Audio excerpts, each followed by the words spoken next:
Oh, Lord. Oh, Lord. Seems really scary. Whatever. I'm going with it. Ouch, my finger hurts.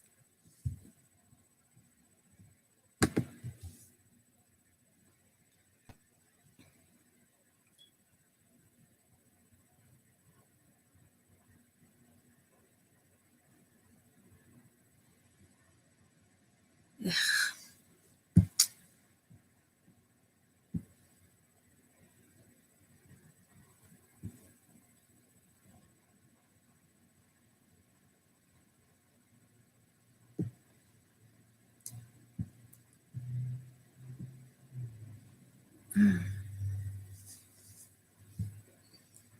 Do.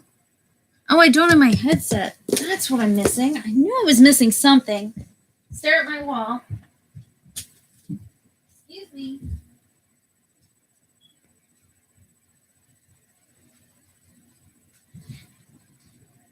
Excuse me. Move out of the way. Good Lord. Oh. Ouch. Ouch. Ouch. Ouch. Ouch. I knew I was forgetting something. Oh no. No, no, went away.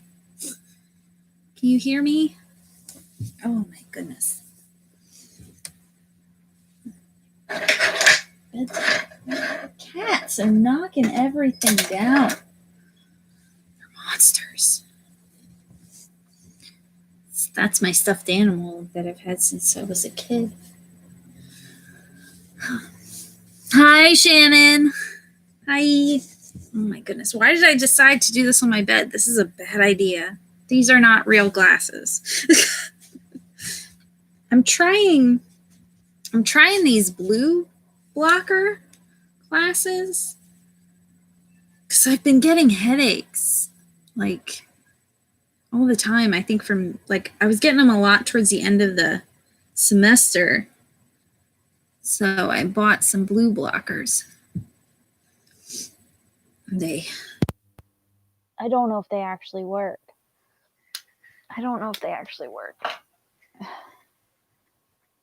Way too much screen time. Hurts my eyes. Oh my goodness. My friend just like I was running late to get on the live show because I was trying to do the last puzzle in this book, but I didn't get to do it. But because I'm like, oh yeah, that last one. But my friend like just freaked me out like a lot. And I'm like, okay, maybe I'm dying. Who knows? My tongue's I think it feels fine now, but like, I think it's fine. But like an hour ago, it was like all tingly. And then I text my friend like joking about it. And she's like, my tongue's like acting like that right now too. But I was just exposed to someone who has COVID. And I'm like, what? And then she sent me like the screenshot of this thing that says that like one of the symptoms of COVID is like a tingly tongue. And I'm like, nah, I'm just dehydrated. It's fine. But now it doesn't. Now it feels all right, but I don't know. Now I'm paranoid. I'm paranoid now. I'm really freaked out. Will you like, he's freaking me out, boo-boo. Stop creeping. Yeah, I'm like, I think I'm okay. But it did freak me out there for a bit. I thought at first it was an allergic reaction to something, but I haven't like eaten anything today except for coffee. And then I just ate, and now it feels, I don't know. We'll see. We'll see what tomorrow has in store for me. I don't feel like anything else. Like I don't feel anything. A little bit of tightness in my chest, but that's from lifting stuff at work. It's not like internal. it's like external. Like feels like I've just been lifting a lot of things, which I did at work. So like that's normal. But no shortness of breath. We'll see. We'll see. It's only a matter of time, honestly. And it would be my luck. Oh, I just got your message. I was trying to do the last puzzle. Yeah. Well, the people at like at work, it's just, oh, I knew this was a bad idea. Come here. Come on. Come on, Goops. Come here, Drogo. She doesn't want to see your butt. Doesn't want to see your butt. Don't want to see your butt. Turn it around. Oh, my baby. My baby. But yeah, it would be my luck that I'd catch it towards the end, when we're about ready to get like a vaccine. That would be my luck. Wouldn't it? Wouldn't it, Drogo? Oh, you're so sweet. What are you doing? Are you trying to chase your tail? You want your tail? You're so sweet. Drogo's the best. He's my favorite, I think. He's so freaking sweet. He also behaves better than the other ones. Anyway. Oh my goodness. Let's get into the book. I knew it. I knew these guys are gonna. What are you reaching for? What are you reaching for? You're distracting. Look how cute you are, though. Oh my goodness. I love you. I love you. You're the one that started all this crap. Because you're the first one that I fell in love with. Mm-hmm. You're the reason I have your brothers and sisters. Because I'm like, maybe I'll just keep you. And then I'm like, no, but you all love each other. So maybe I'll just keep 2. And then the next thing you know, I have 4 extra kitties. Anyway, sorry. So distracting. So hopefully I don't have COVID and I'm not going to die. Because that would be fun. We'll see. But my friend like just freaked me out. I'm like, thanks for that. I was doing good. I was just making a joke about my tingly tongue, and next thing you know.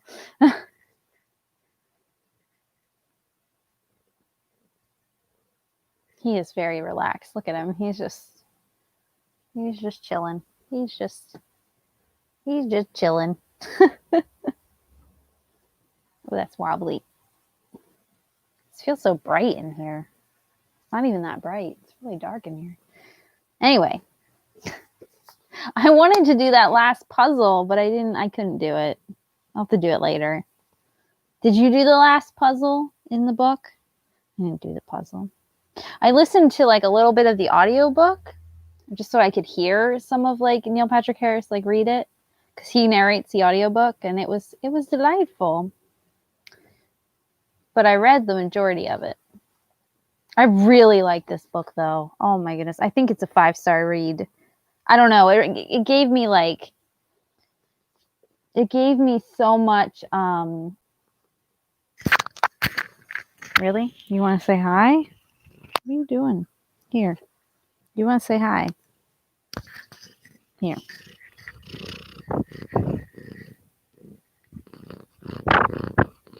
You good? Okay. Oh no. I started something.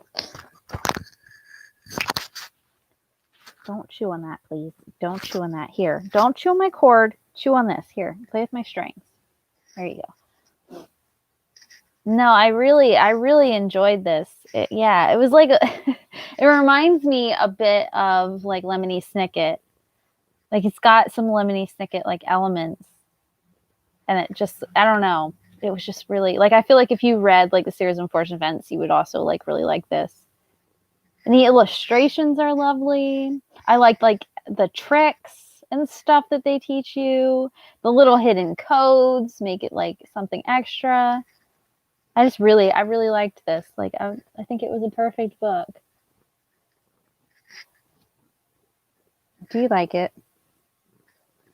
See, this is why you're my favorite, because you're just chill. Look at you. You're just chill. Yes, I love you too. Staring at me. But yeah.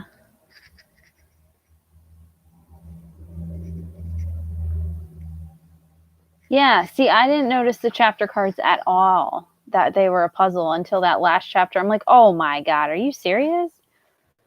No. And then, like, I wonder if there's like a sneak peek for the next book, I think, in here. Does it do it? Oh, I think it might do it in the next book too.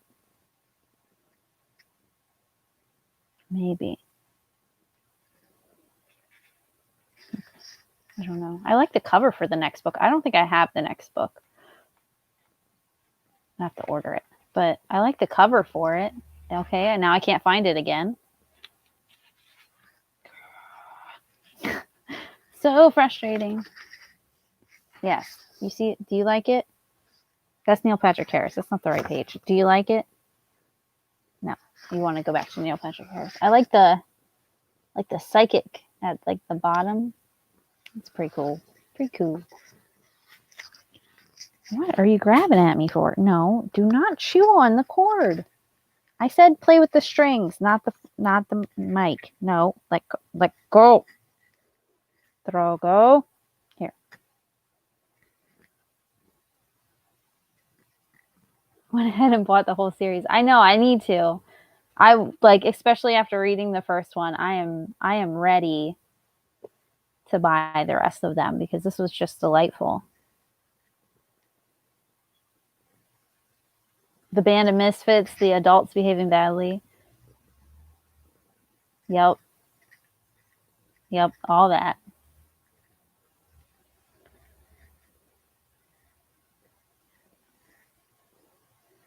You just want to steal all my camera time. He's like sprawled out too. Look at his legs are just spread right. I'm sorry, I didn't mean to show her that. Sorry. Yes, I may have revealed you, but you did that to yourself. You're the one here with your legs spread open. Ouch. Don't claw me. Don't claw me, bud. If you want to go, go. Go ahead.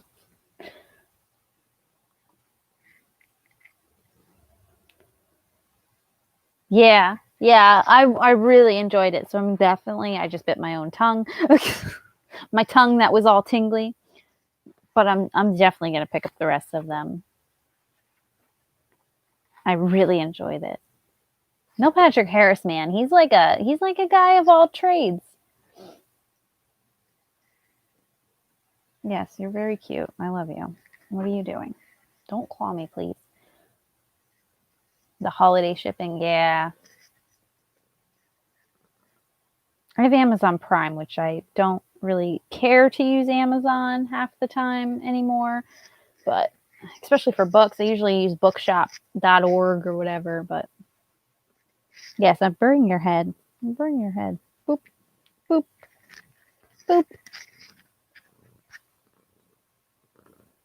Yeah. Yeah. I knew that he wrote this series only because I follow him on Instagram. And he was always posting about it, but I just never got around to it. He's such a, and there were so many like little things like throughout the book that were like, you could tell was like odes to like his real life. Like Lila has two dads, two Vernons, two like papas, two Mr. Vernons, which was really cute. Like a little nod to him and his husband. And then the twins, a little nod to his twins. The dedication was to his kids, Gideon and Harper. His kids. So cute. Who misfit together perfectly. I'm like, oh, that's so cute. Yeah, Gideon and Harper, who misfit together perfectly. Which is really cute. I almost cried when I read that. I'm like, oh. Ow, ow, ow, ow, ow, ow. You are gonna. Okay. You had your time to shine. Now go. Go. I love you so much. So much, Drogo. Oh my god, I can't even talk. Maybe my tongue is going numb. I can still taste things for now. Sorry, I'm like, it's really down. There you go. Sorry. make you dizzy. Yeah, the two dads was so cute. There was like so many cute like little things. I want to get an alternate to Amazon, but here they do have. Yeah. Yeah, same for here. Like they really do. Sometimes, you know, like you can't people who are all like on their high horse about every little thing. Don't buy from Amazon. Don't do this. Don't do that. Don't cancel this business. Don't do this. And it's like, yo, chill. We can only do so much as humans. Also, like you don't take into account everybody's circumstances. Some of us are broke and we want to read. I do try to use Bookshop though, because half the time it's just a little bit more.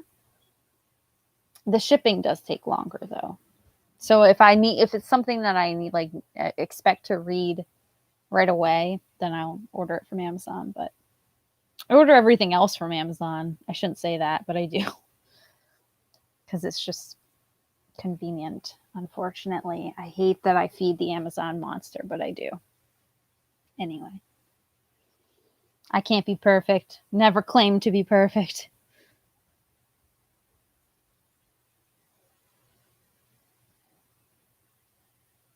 Yeah, how Mr. Vernon knew Bosso. Yeah, they were all part of that. They were all part of that group, right? That the Emerald, him and what's his face's dad,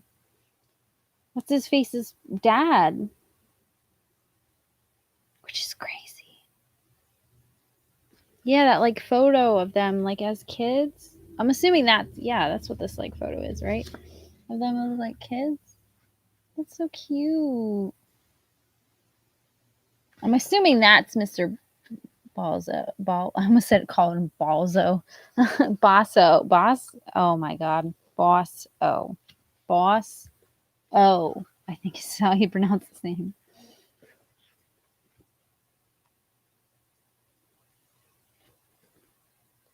Yeah, this is true. I think it's true. I'm trying to adapt over time to find better supportive services. Yeah. I think it's a process. I think it's a process as well. Like everybody's different. Everybody's financial standings are different. So sometimes you have to take that into account. I did just download. I don't know if this is the problem. I don't know if it's in Canada, but I downloaded that. I don't know if you saw my stories, that app. I plan on buying some stuff through it, especially the house stuff. Miria it's called. Oh my goodness. There's some really, really cool stuff on this app. There's everything from food to like beauty items to art. But it's all like Black owned shops, which is really cool. Like organic soap, lip gloss. Not that I use lip gloss, but stuff like that. Baby clothes. Not that I use that. Hi, Aria. Oh, your belly's full. Did you just eat? Hi, Aria. You look just like Drogo. It's like I swapped out the same cats, except you're smaller. You upset with me? Let me put you down. You don't like this. Aria. Aria. She's so cute. She is so tiny too. She's really tiny. Like, I don't know if it looks any different, me holding her as opposed, like, look, I can actually hold her up. Are you after your tail? After your tail? Uh-oh. Give me back my headset. Give it back. Give it back. Thank you. She's the cutest. I probably shouldn't be kissing you if I have COVID. She's so cute. She's the tiniest.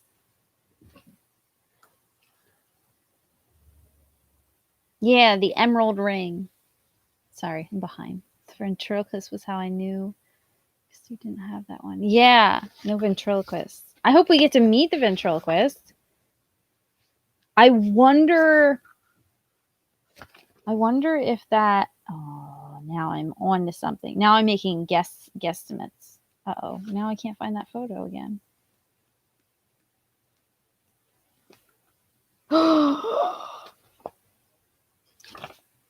Do you think that girl do you think she's a psychic there? I'm just guessing. I'm just throwing it out there. I just had a revelation. Oh, she's still growing, yeah. Oh yeah, that app is so cool. It's so cool. I can't wait to get some stuff from it. I hope it's available in Canada because it's really cool. She's so cute. She's the runt of the group. She's mean girl. She's the one who used to hiss at me and like spit at me and was all mad. But now she's like the sweetest, most lovable thing.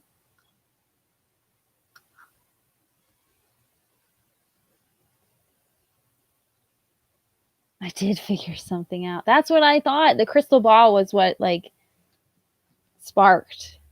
It really looks like the same person, which would make sense like that. Like these, maybe all these covers have like a different person. Oh no. Can you... Am I moving? Am I moving? Sometimes my connection gets really crappy. Josh isn't home, so there's no one else using the damn internet, so it shouldn't be jumpy over here, I hope.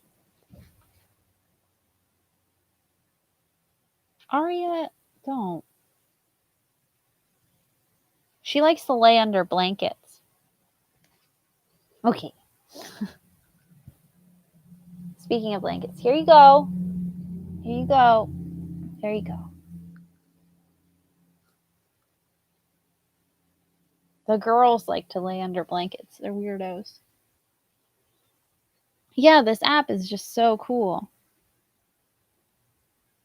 Ooh, look at those cool bracelets. Oh my god. Okay, I gotta get off of it. Oh, I want them. I want them. Look at these. Look at these. Oh, how cool are those? Little skulls on them? Yes.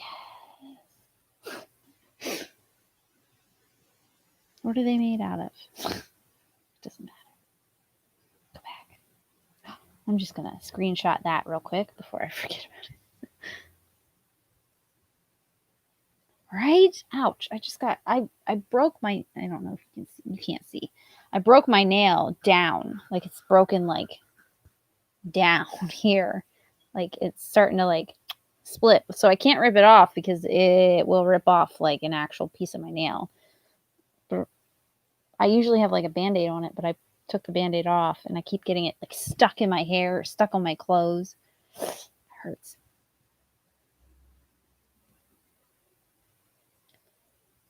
Oh, internet's so freaking weird. Like I said, most of the time it's good if Josh isn't home.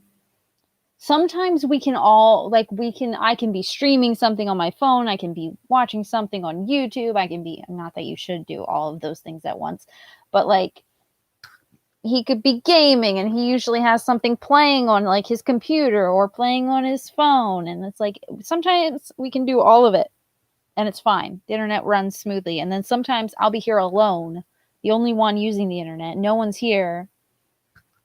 And it's like, nope, we're done. Ouch. Yeah, it hurts when my nails, I think it's where I work. I think it's my job. Which makes it like I'm sounding like I'm making excuses. But no, my job, I always I always get these, but like my nails get so abused at work. I don't know. I think it's because it's like dry in there. Something. I don't drink enough water, probably. That's probably always leads to something. I don't know, but they always do that ever since I like started working there, like, 12 years ago. So it could be anything really, but I'm just going to blame it on work.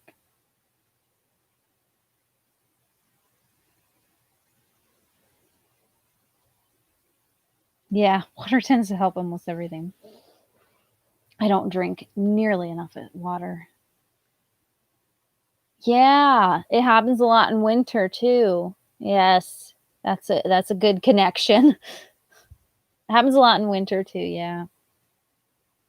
Same with my hair. My hair gets well, my hair's a mess now. This is literally like just a knot. There it's a knot. It's if I take this out, it will stay exactly where it is. It's bad. Quarantine hair to the extreme because I can't get a haircut. I won't get a haircut. Um, but yeah, my hair gets really tangly and dry, so I am really interested to see how this winter's going to go. Like it gets bad in the wintertime. And now it's already bad because of quarantine. So it's gonna get bad. Anyway, I always go on so many stupid tangents. I'm just looking at my nail.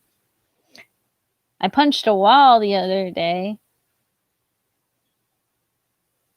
So this hand hurts, but that's self-inflicted.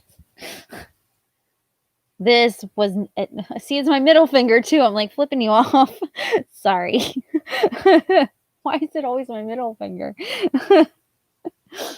I didn't mean to flip you off. I'll have to show people like this. It's this one. Oh my goodness. Yeah, so much tea and coffee. Yeah, I'm not a tea drinker because I don't know how to do tea. I don't know how to do it. I need someone to like teach me the basics of tea because I don't think I like tea, but I also don't really know how to make tea. Like I know how to make tea, but I also don't know how to make tea. Like I don't know what teas you can put creamer in. What kind of creamer you put in? Do you just put in? I don't know. I need a whole tea tutorial. We're English people when you need them. My hair looks great. My hair is, this live stream is very deceiving. It makes it look a little bit better. I literally woke up like this. Literally. It has been like this all day.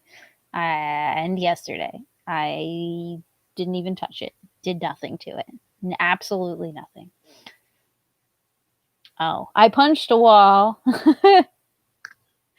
I don't punch walls usually. I don't get mad. I know this might seem surprising, but I'm typically a chill person.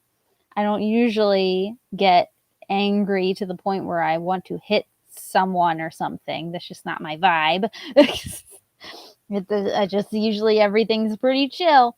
But it's really ironic. I got into this with Sarah.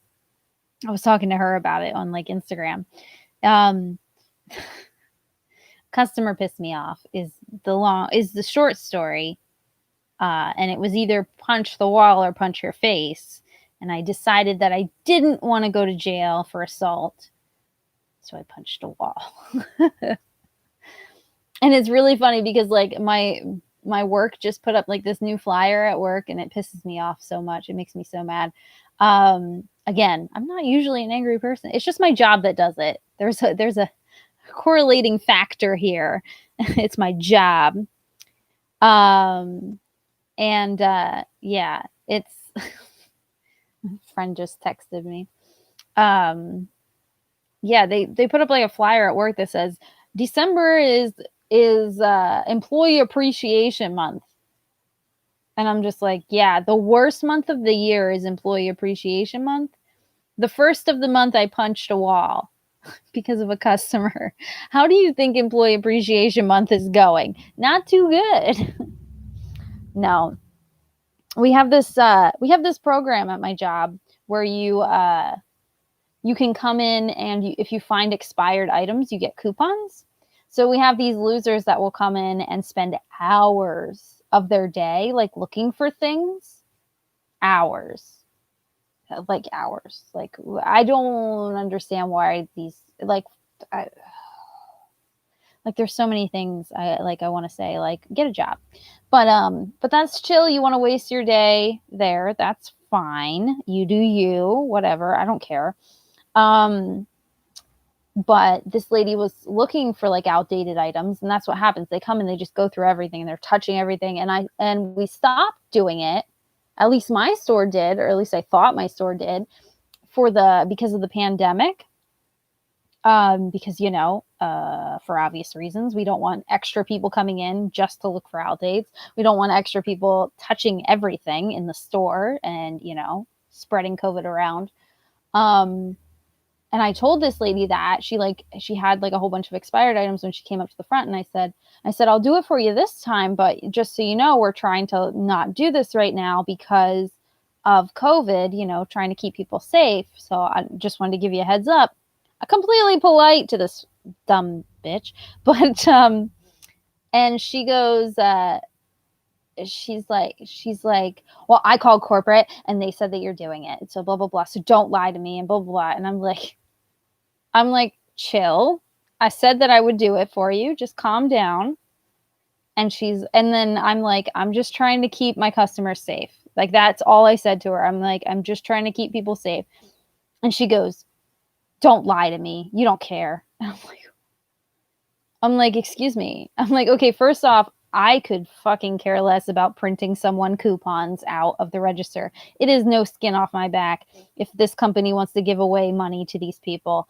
I don't care. I don't care. That means nothing to me at all.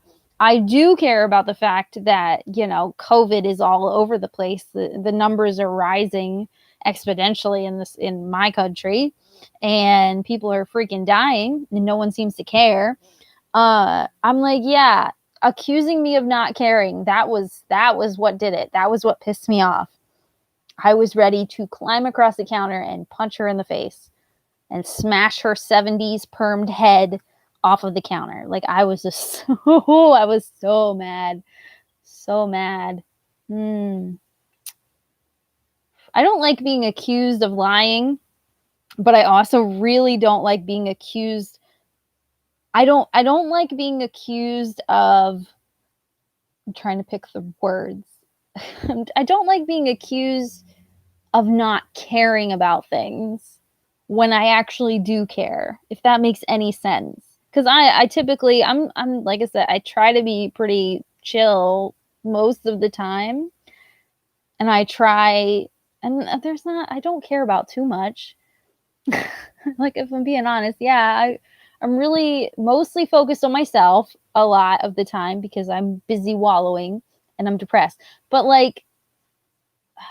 so when I do care, I care. So for her to say that, oh my God, I was pissed. I was so mad. And I just, yep, I was really mad and I punched a wall. So I just went into the office and just punched it once. I didn't hurt myself too bad. It's not, you can't even see it. Just little dots. It's fine.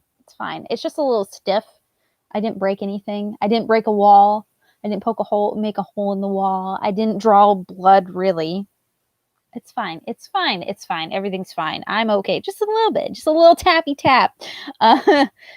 Anything to keep me from not smashing her face in. I don't care about getting fired. I care about the criminal charges against me. I care about going to jail more than getting fired is, please. It's the jail time that I really don't want. She's not worth that. But yeah. Anyway, that's great. It's great. Yeah. Yeah. My job's fun. I came home, I was so mad, and then I was sad because I was mad, and then I was in pain. So I just came home and I just laid down on the living room floor when I got home, just plopped right down and just let the cats climb on me. All better. I just couldn't. Just can't with people anymore. I need out of the job. I do, for the safety of my hands and for the safety of everyone.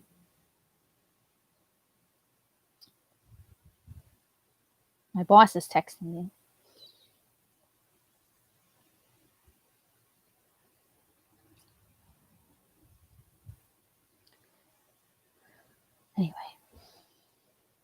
he's switching my schedule again. He switched my schedule so that way he could go to get a Christmas tree. A Christmas tree. But then my one coworker is in the hospital. Not COVID. Not COVID, I don't think. She's been having issues. She like faints randomly sometimes. Like they don't know what's wrong with her.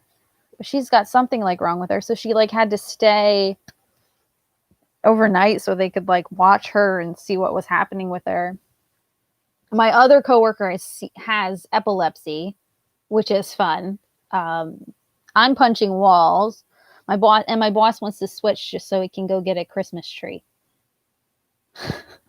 So now instead of like tomorrow, I was supposed to work 8 to 2. That was like the shift that he switched because he made me work. I was supposed to work 8 to 2 the day we were supposed to do the live show, which is why I didn't finish the book. Because I'm like, oh, well, I'll just finish it after work tomorrow. I'm like, because I'm starting to get tired. So I'll finish it after work tomorrow. Because I thought I was only working till 2. And then it ended up working till 5. And then that day, so we switched it so that way I would only be there till 2 tomorrow. But now that girl's in the hospital, she's getting out Saturday, but she can't work tomorrow. So then he switched it so that way I'm now on the night shift tomorrow. I'm just like, stop. You want to know the funniest part? I make the schedule. I make the schedules. And I'm the one that, and now it's, why even make a schedule? Why did I even make a schedule? Why did I make a schedule? Because it just changed so much within like the last like 3 days. Like, oh my goodness. And we're getting extended hours for Christmas during a pandemic. We're opening even longer now. Employee Appreciation Month. Yeah. Yeah. So much fun. So much fun.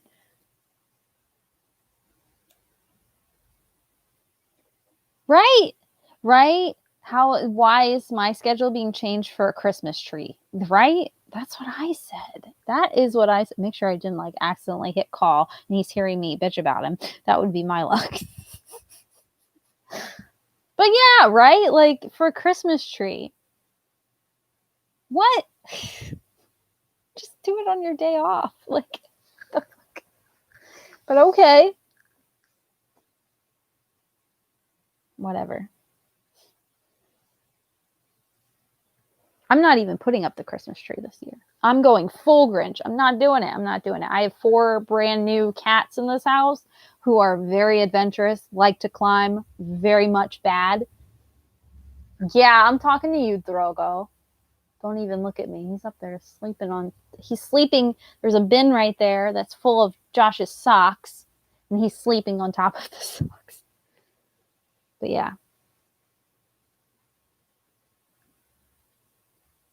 It's also like, it's only the 3rd, right? Like it seems really early. I don't know. Maybe it's just because it's me, but like you have next week too.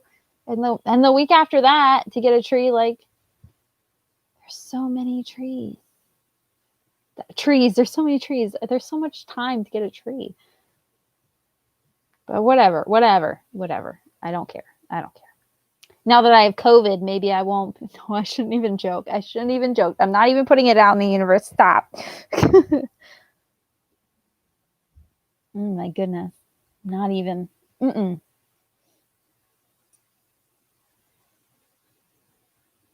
Oh, it's awful. See, this is why. This is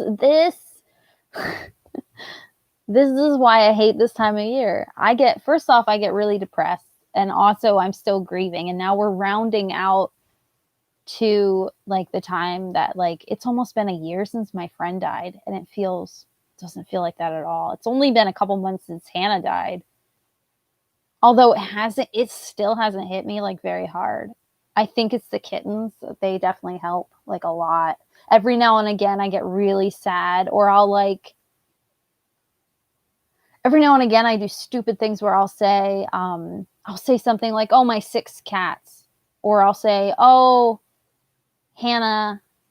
I'll say something about Hannah, like she's still alive, and then it hits me, and I'm like, "Oh, damn it!" Or I call one of the other cats Hannah by accident, which is fun. But anyway, yeah. I was really busy with school and stuff. But anyway, yeah. No tree. Oh yeah. You can order a tree online? You mean like a little tree though, right? A little one? You don't mean like a whole tree, do you? They'll deliver like a whole tree? Oh, pick it up.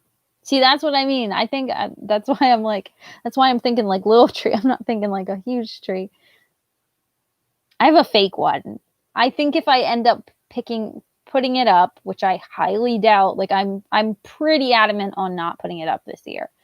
Because I don't even have gifts to put under it. I didn't buy anyone anything this year. I'm just throwing money at my family to keep them pleased because they care about the holidays. I don't. Yeah, I'm just throwing money at them. Wow, really? They're 5. Wow. 5 to 6 feet tall. Wow. I didn't know that. That's kind of cool though, that your grocery store sells them. You have to go to like an actual like place to get them, like a Christmas tree farm thing. There's a lot of Christmas tree farms around here though. There's like a lot of people grow them because it's Pennsylvania and it's pretty woodsy.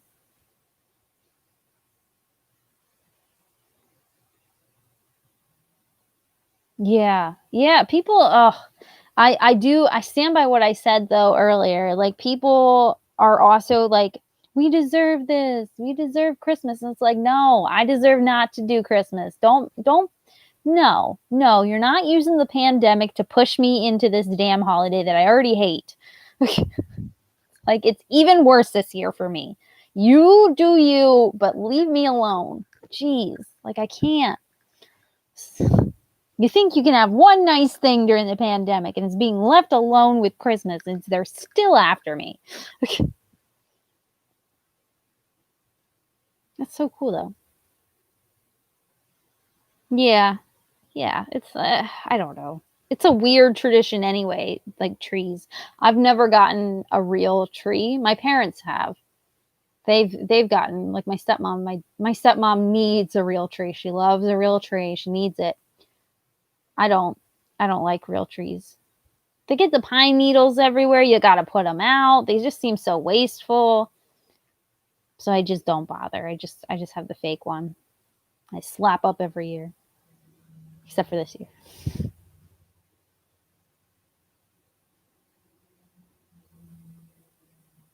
Oh yeah, it's well they people for Thanksgiving were still going out and having large gatherings and visiting family.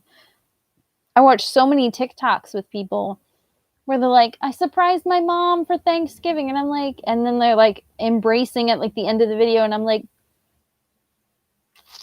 you summarized your mom with COVID, yay! I'm just like, you idiot. Like everyone's like acting like it's super sweet because they're surprising their parents because they didn't think they were going to see them for the holiday. And I'm like, no, I'm like, you weren't supposed to see them for the holiday. I'm like, you idiot. You just killed your mom. I hope it was worth it just so you could get some turkey.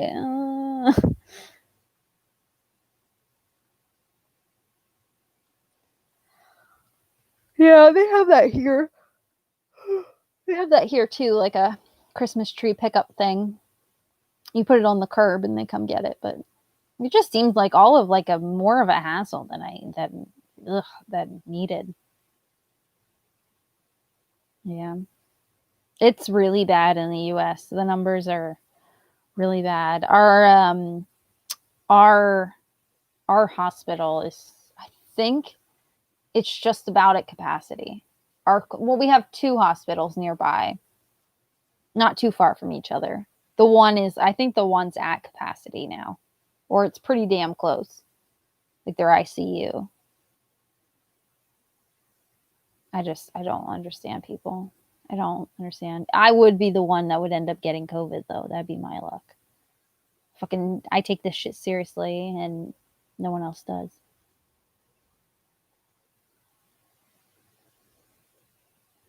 Yeah, I was talking to Sarah, and she's like burnt out. I don't know how she does it. That poor girl working in a hospital. No,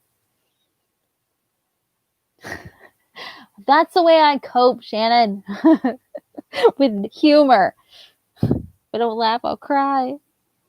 What is happening? Oh, my friend that has COVID, or my friend that thinks she's got COVID from some guy. She's interesting, but that's what she's complaining about, apparently. Yeah, Sarah from Sarah's Reading Nook. Yeah. Yeah, she's doing Bookmas and everything. That she said to herself, but the Bookmas she's like doing because she needs something light. And I don't blame her, because I can only imagine. Like, it's bad for me, and I'm working retail, and she's working in like an actual hospital. She must be so drained. That poor girl. Oh, bless her. Like, seriously, I couldn't do it. I'd be so burned. But I don't know. Anyway. Sorry, I went on tangents. I always go on tangents. I barely talked about this beautiful book.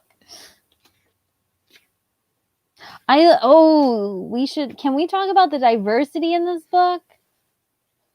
Oh my goodness. There's so much. It's so beautiful. This book is so great. Oh, I'm obsessed. It's off topic. I know. It's so diverse in here, though. Oh, I think this is my favorite picture, though. I think that one's my favorite. There's like so much, like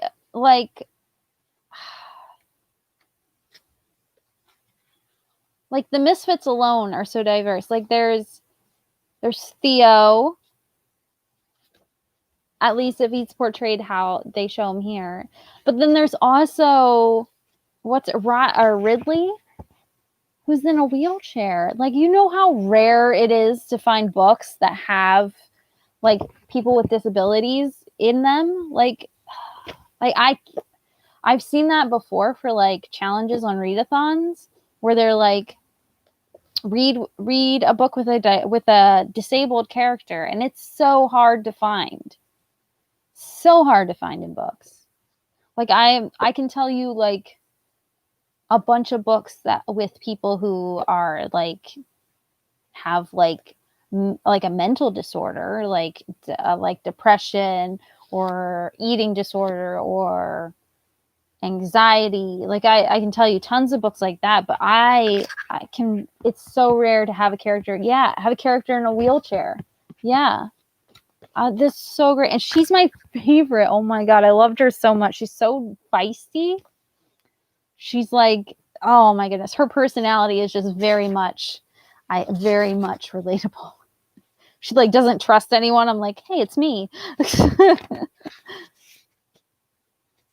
Yeah. A lot of books with mental conditions, but not like physical disabilities. Like, you also see that a lot too. Like, read a book with a character that has glasses, and you don't see that much either. Like, you see it like in illustrations of like said characters, but like a lot of times you just don't know. But yeah, not that glasses is wearing glasses isn't a disability, but it's just so cool.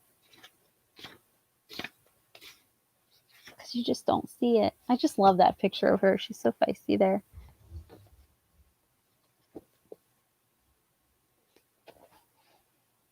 Oh yeah, I love how grumpy she is. She is so much me. especially me right now. Like, even the hair alone, look at it. It's a mess. It's all over the place. She gets me. Rolling over. Yeah, and the words appearing. So cool. So cool. Yeah, so many people wear, like half the population has glasses, and you hardly ever see it. Yeah, the hair it matches. It's so crazy. I just really love the Misfits so much. And I think that Carter looks like a mix between like Neil Patrick Harris. He kind of looks like a mix between Neil Patrick Harris, but also like the kids, like his kids. Like, I feel like Carter really. Oh, we forgot. Yes, I was just gonna say that we forgot Izzy. How many books have we like read now that like it's people are probably like seeing the buddy reads that we're reading and it's like she's only picking characters that have the name Izzy. I had no clue there would be a character named Izzy in here. She's my book twin. Yes. And they were great. Izzy and Ollie. They were great. I love that edition. I also really like when they like when they bring characters in so late into the book, because that I feel like those two characters were pretty late. It was like over halfway when they finally introduced those two characters. But I kind of like that for a series when they introduce them a little late, because we still have like, I don't know, it adds some intrigue. Yeah, you know, when I was growing up, Izzy was not a popular name at all. I knew no one named Izzy. And then when I hit like high school, I knew a bunch of Izzy's. The girl that's in the hospital right now at work, my coworker, her name is Izzy. We call her Izzy number 2. But her real name's Isabella. But yeah, her name's Izzy. They're all over the place now. I'm everywhere.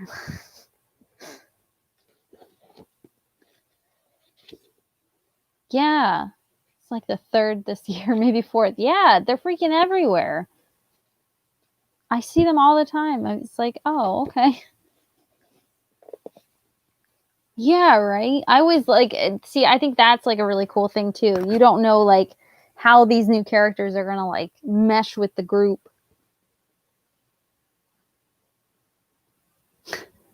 I was there first, so I am Izzy number 1.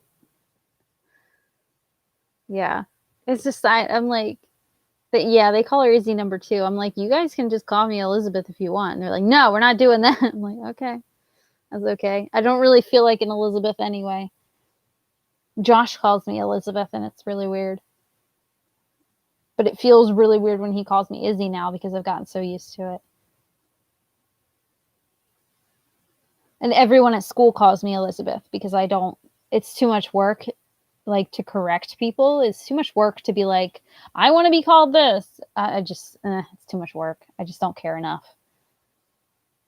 I feel like if you, like, my one teacher's really good about that stuff. She's really understanding, like, especially, like, she'll even, like, she always asks, because she's even mentioned before, like, just in case she's mentioned it before, like, hinting at like trans individuals and what they want to be called, because sometimes their dead name is what they're still legally listed as with the school. So like people that one professor is like really cool about, like, she's like, you deserve to be called what you want to be called.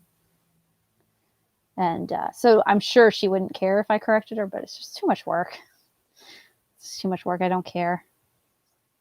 Leave the word, like, leave that. I leave that for people who do really care, or, you know, have a dead name and they're, you know, they have something they actually want to be called. Me, I'm just like, whatever, I don't care.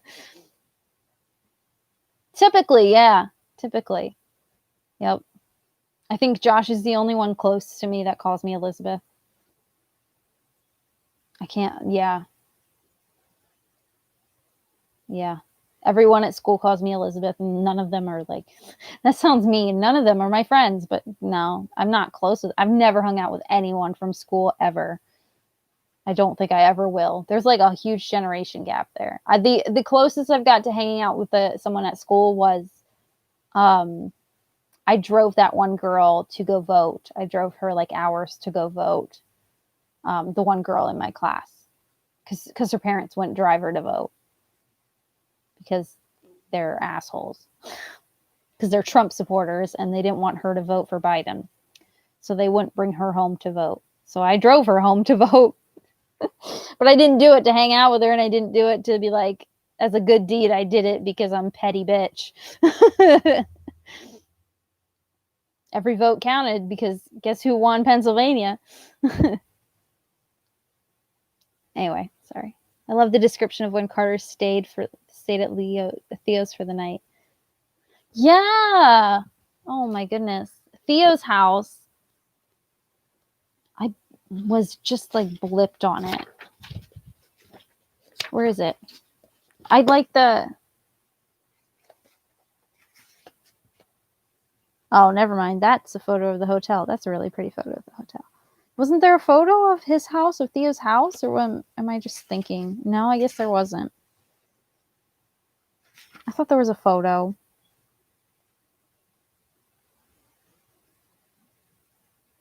It's so sweet that he got to like wake up there though, because like he got to like wake up in an actual home. Yeah, there's no photo of the actual house. I thought there would be, but guess not. I was getting it confused with the picture of the inside of the hotel.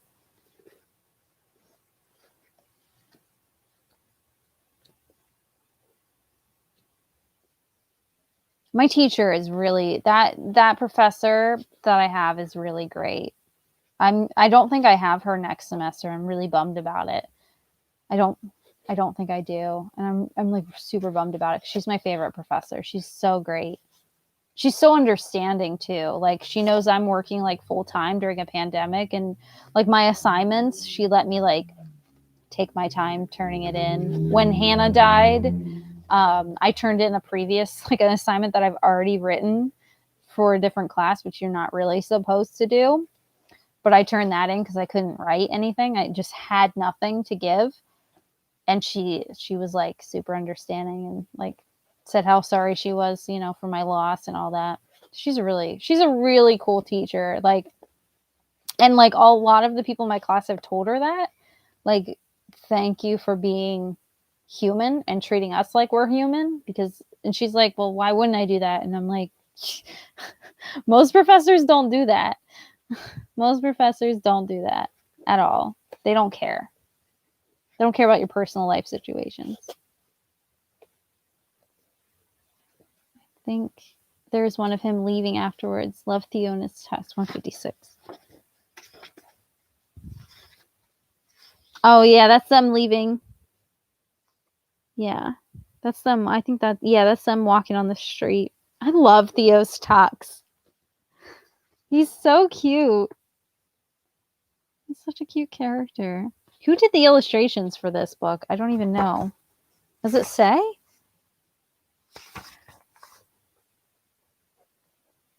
Story artistry by Lissy. Lissy. That's a weird name. Sorry, Lissy. I didn't mean to call your name weird. Lissy Marlem. How to Magic Art by Kyle Hilton. Is that art's different? Oh, it is. It is way different. Okay. Yeah. I really like this artist who did these drawings, these illustrations. Sorry, that's the word I'm looking for. Oh yeah. Oh my goodness, the chapter 13. We didn't even talk about that. That gave me like series of unfortunate events vibes. Just the fact that it didn't have one reminded me of series of unfortunate events, which I don't know if that makes sense, but oh my goodness. Yeah. understanding professor. Yeah, she's a really cool professor. She's really cool. She's from like Utah, and she grew up like listening to punk music, and she's a really cool teacher. And she's nice. She's just normal, which is nice. I like professors that treat me like I'm normal. So many credits in this one. I didn't even read the I didn't even read the acknowledgments. There's just so much in this book. So neat. Yeah, Lemony Snicket has 13 chapters each. I think that's why it reminded me of it, because I'm just like, oh, 13 books, 13 chapters. And then this one just eliminated the 13 chapter. And it's all connected because Neil Patrick Harris played Olaf. And Lemony Snicket has a blurb on the inside of this book, I'm pretty sure. Yep, it's the first blurb here. I read this book with excitement, delight, and the increasing suspicion that it was going to make me disappear. Yeah. Yeah, it's the first blurb. Yeah. I almost missed it too, because I just dived in. But yeah, there's a whole bunch of blurbs on the inside here.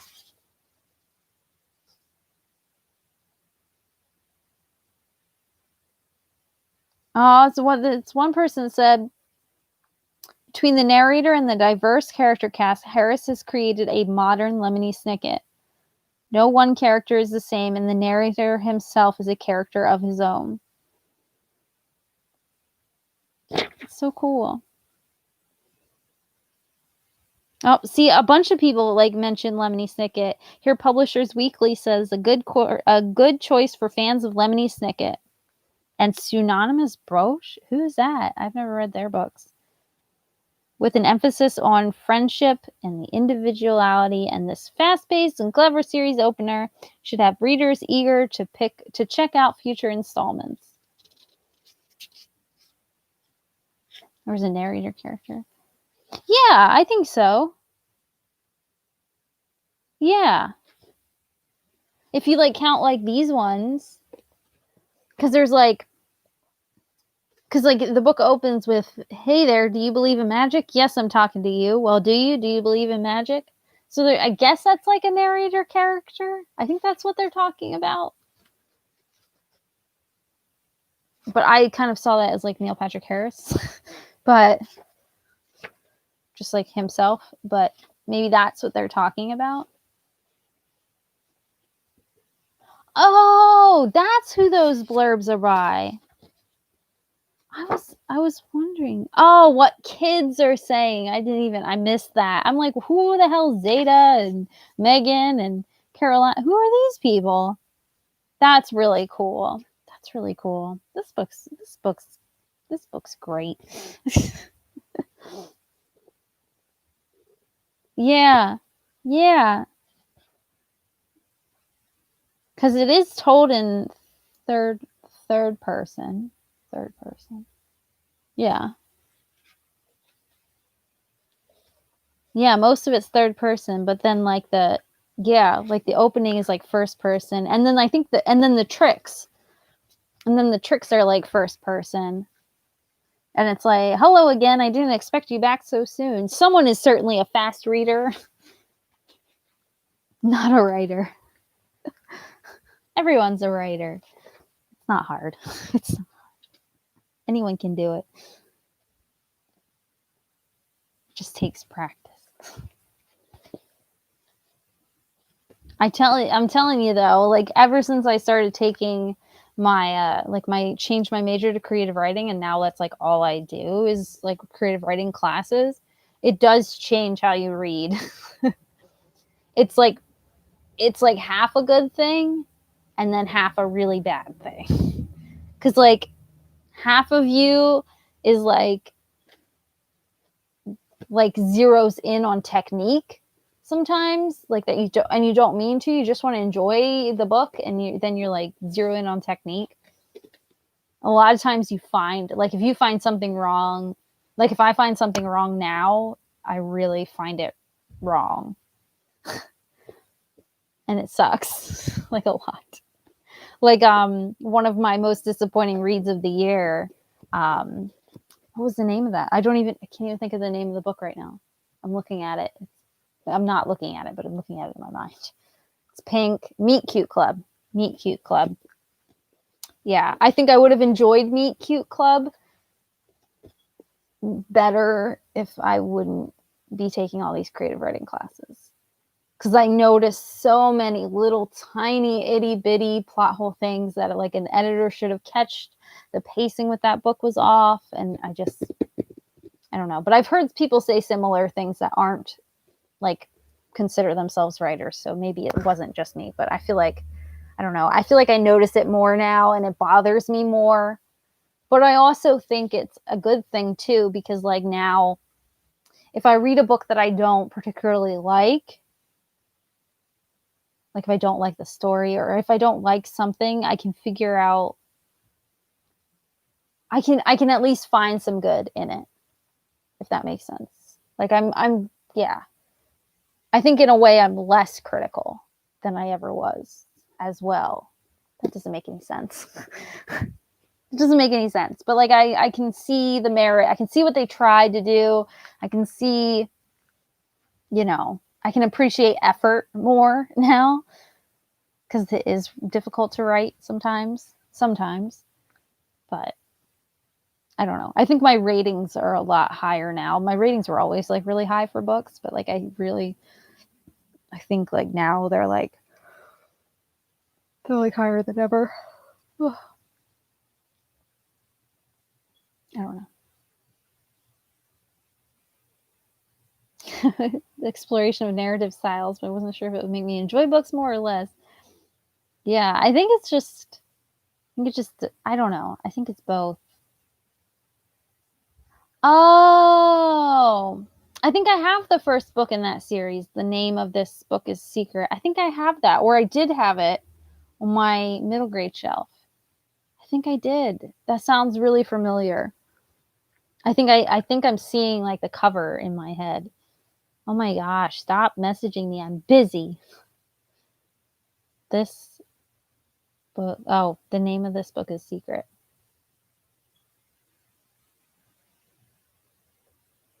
Is it is it unanimous?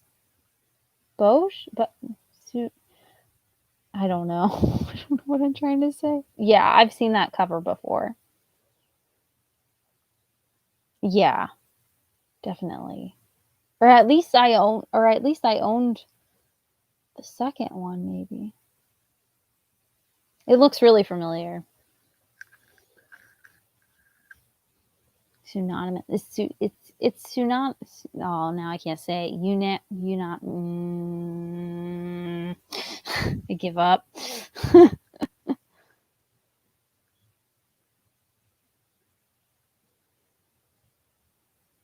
Yeah, I don't know. It's, I don't know. I like, a part of me with creative writing, like learning more about it, feels like, like pulling back the curtain, like the Wizard of Oz, uh, metaphor, if you will. But like a part of me is like that, but another part of me appreciates, what people do a lot more.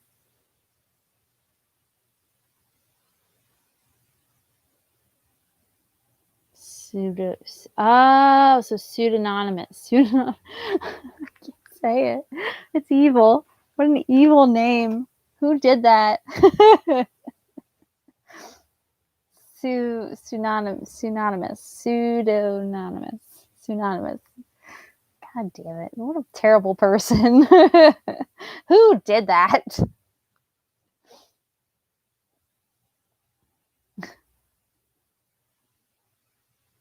Yeah. Yeah. I think that's a pretty, like, I don't know. It's a pretty good analogy for it, I would say. But it also, like, a part of it's like that, but another part, like, I don't know.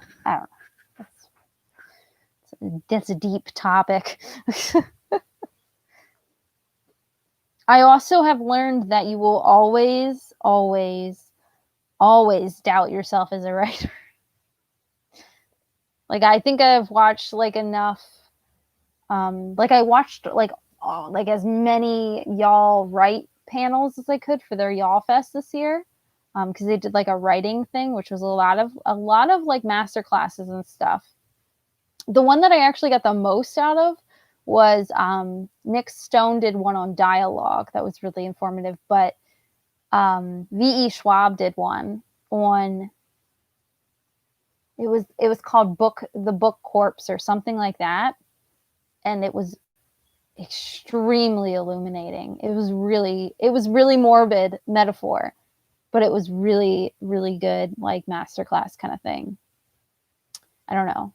I think like but I learned through all of that like people still like doubt themselves. But yeah.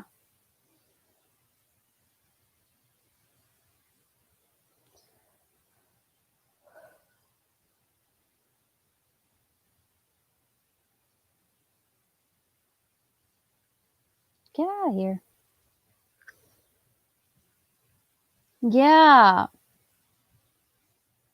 Yeah. I think it's just a creative thing in general to always like doubt yourself. I think this just comes with it. No, V. Schwab, she did a really cool masterclass where it was called like I think it was called like the Book Corpse or something. And the way she like the whole analogy that she did was like a corpse, like a body. Like you're building a body. So like the pieces of like your plot were like bones. The muscle was like your scenes, I think. And then like your skin was like your first draft. I don't remember. I wrote it all down because it was like a really cool class, but it's been a while since I've looked at those notes. But and then I think like the makeup and like the dressings of the body were like the final touches. And it's just really cool. It's really morbid, but it's a really cool like I don't know. I thought it was a really cool analogy. But like and then she went into like each like little part, which was really interesting. I don't know. I just thought it's really interesting. Yeah. It makes sense. It like that masterclass made sense. Um it also like illuminated the way she writes. Like it really like made sense with like her the way she writes. Like you could really see like after reading some of her work like how the process goes. I don't know if that makes any sense at all. That's something that I do now. That's something that's way different that I do now is I really am fascinated and I really like learning and I really analyze like writers their practice and their craft and the way they do it and the way they because everybody's different. But I love seeing like other writers' processes now. Like I'm obsessed with it. It's really weird. Like anytime that like people are hosting like live like like Instagram lives or something and they're talking about their process, I'm like, yes, what do you do? How are you surviving the pandemic? It's like my main one that I want to know. But yeah, I think it's really interesting to like learn how people work and how their mind works because you don't know, maybe you'll find something that resonates with you and that you can take and use whether it be in any creative pursuit really. It doesn't have to be writing. You can kind of take it and run with it other ways too, but anyway.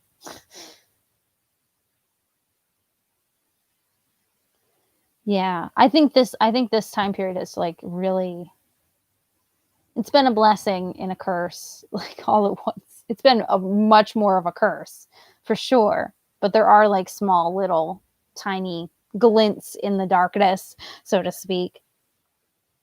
Well, I think like I don't think like you think of like how many people have done like live streams during this time and have really connected with like not only their fans but just people in general, a lot of famous people in general, like because they have nothing else to do right now.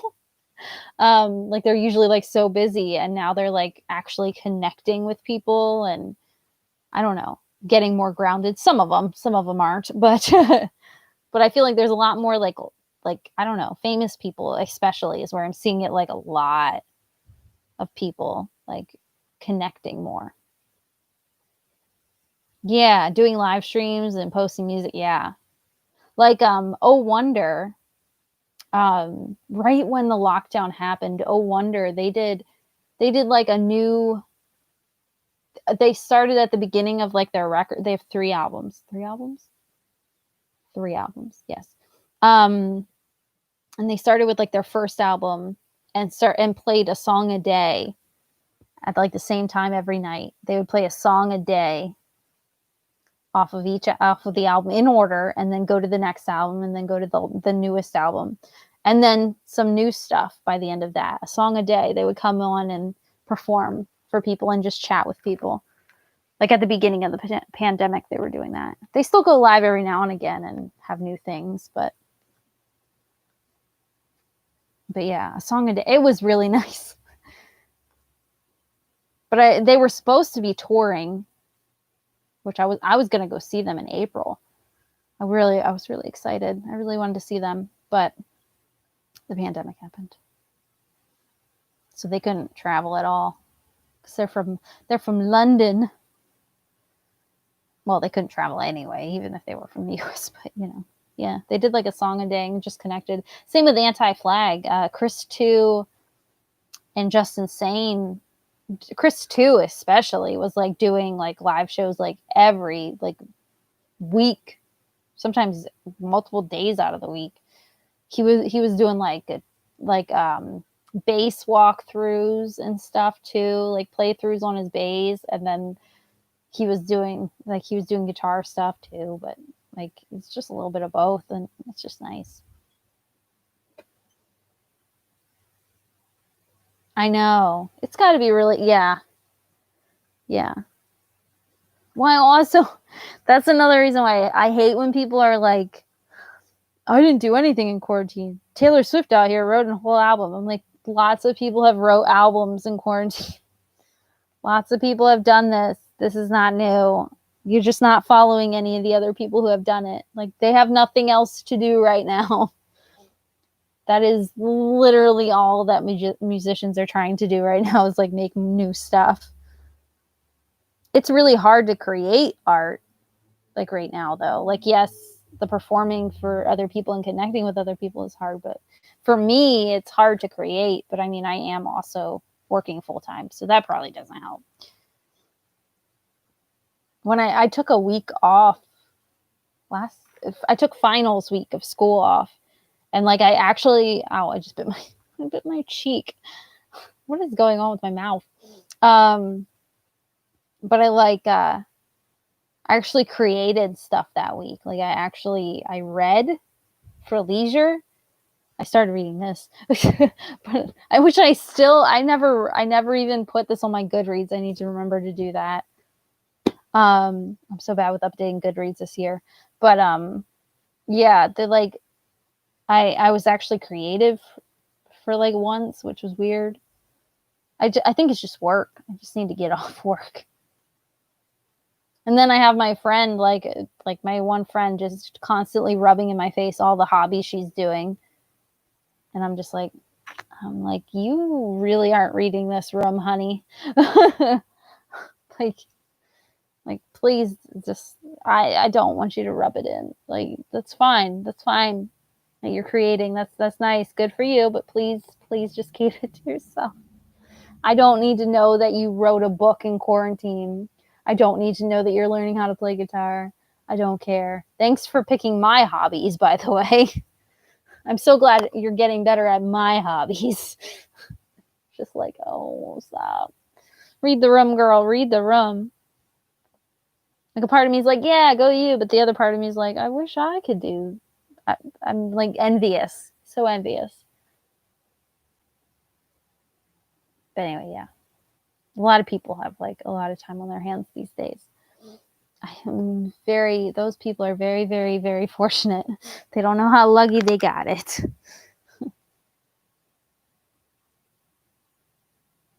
Yeah. Yeah. I think like, I don't know, like it also like, I don't know. Excuse me. I also think like, I don't know. I feel like, it's gonna be like a little controversial to say, but I feel like, I don't know. I feel like you shouldn't. Yes, you should be showing all that you're doing and creating and all that, but the way my friend has been doing it to me, it just seems a little. I don't know the word that I'm looking for. It just seems. I don't know. Like it's. I don't know. Like not everyone has to be doing things during COVID. Like you're like, and I feel like, I don't know. I feel like especially at like the end of this year, we're gonna have a lot of that. Like how were your goals for the year? And you're gonna have a lot of, especially with the new year coming, I think you're gonna have a lot of people being like, what are your goals for the new year? And a lot of, ooh, lose that quarantine weight and stuff. And I think like that kind of like, assuming everyone has the mental capacity right now to do anything other than just survive is, I don't know. I think it's a tiny bit rude. Is rude the word I'm looking for? It's not that's not the word I'm really looking for, rude, but like insensitive is probably a good one. Like a little insensitive. I don't know. I don't know. I think if you survive 2020, especially now, like literally, if you survive 2020, you're winning because, like, literally, if you physically, mentally survive, you have won 2020. Like, it's done. You did it. What do you, there's like, I don't know if you can see the shadow. I don't think you can, but Goops, aka Drogo, is up there washing, and it was like creating a shadow across me. Yeah, like a little insensitive. Yeah, like just,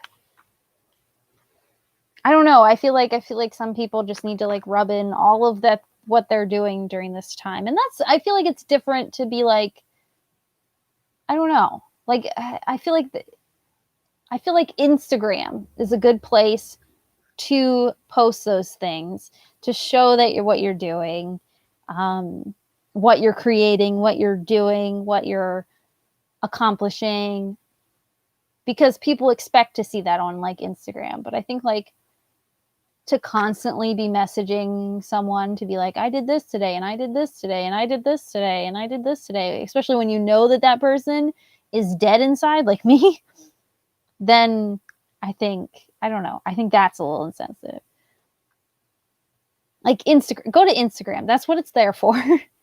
It's there to brag. Go there. Because I love seeing stuff on Instagram like, oh, look, this person created this art. Oh, look, this person did this. Oh, look, this person accomplished this goal. Look, this person read all these books. And see, that doesn't bother me. Like, even though I haven't read like hardly anything this year, like it's been a bad year for reading.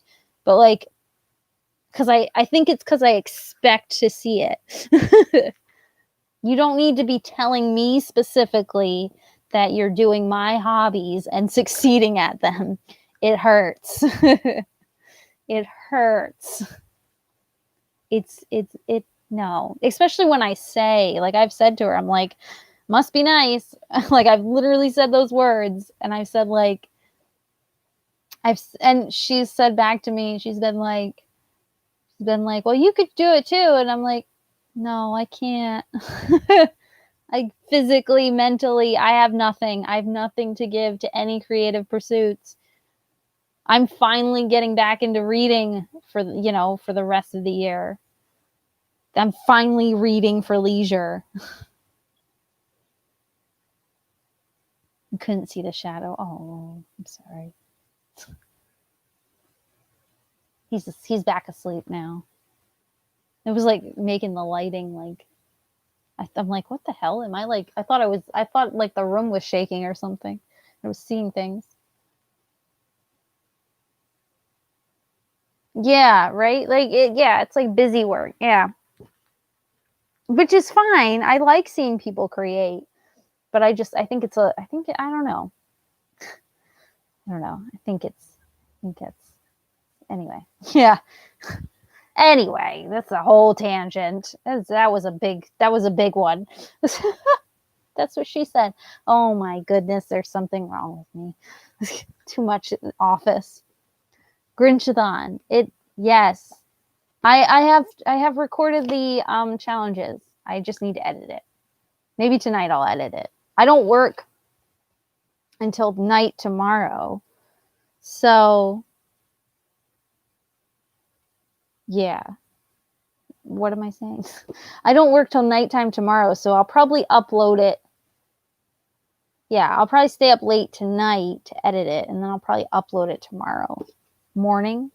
Maybe we'll see. Hopefully, the challenges are done. I can give you to them in secret if you want them, unless you want to wait for the video. I don't know where my book is though. Oh my goodness. Oh, or I could show you my TBR and you can try to see if you can guess what the challenges are.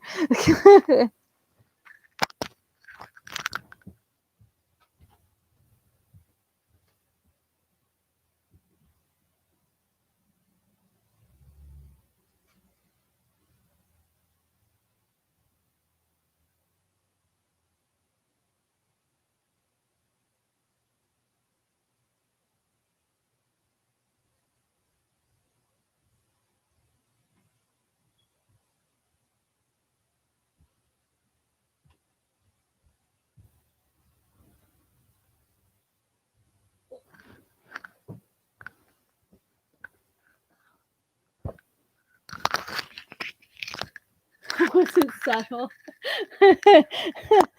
That wasn't subtle. My TBR looks worse than it is. TBR looks worse than it is. I'm going to be posting a formal TBR anyway, but it looks worse than it is. It looks worse than it is. Don't be scared. But this is my TBR. Yeah. Do you now know what all the challenges are? I'm just kidding. Just kidding. But like, one of these books I've already started. One is a graphic novel. 2 are manga. 1 I've already read before. 1 is poetry. 1 is written in verse. And another one that's a sequel to this one. So like it looks way worse when I hold it up to the camera. It really scares me. It really scares me. But it's really not as bad as it looks. It's not as bad as it looks. Do you want the challenges?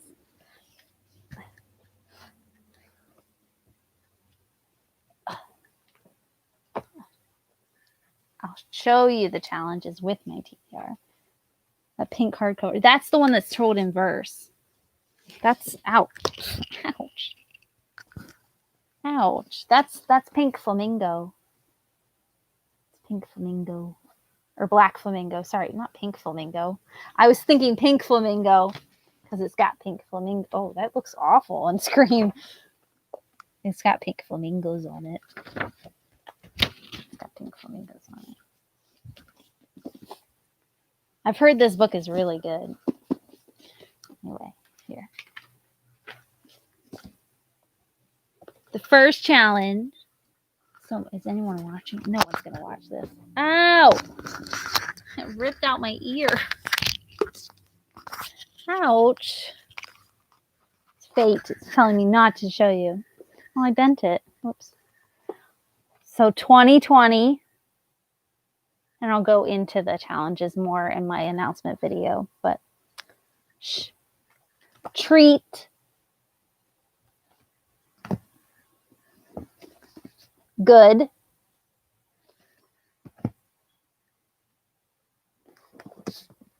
Zoom.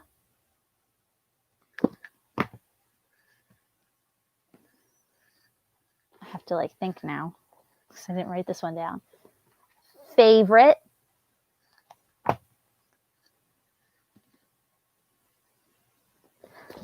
Safe.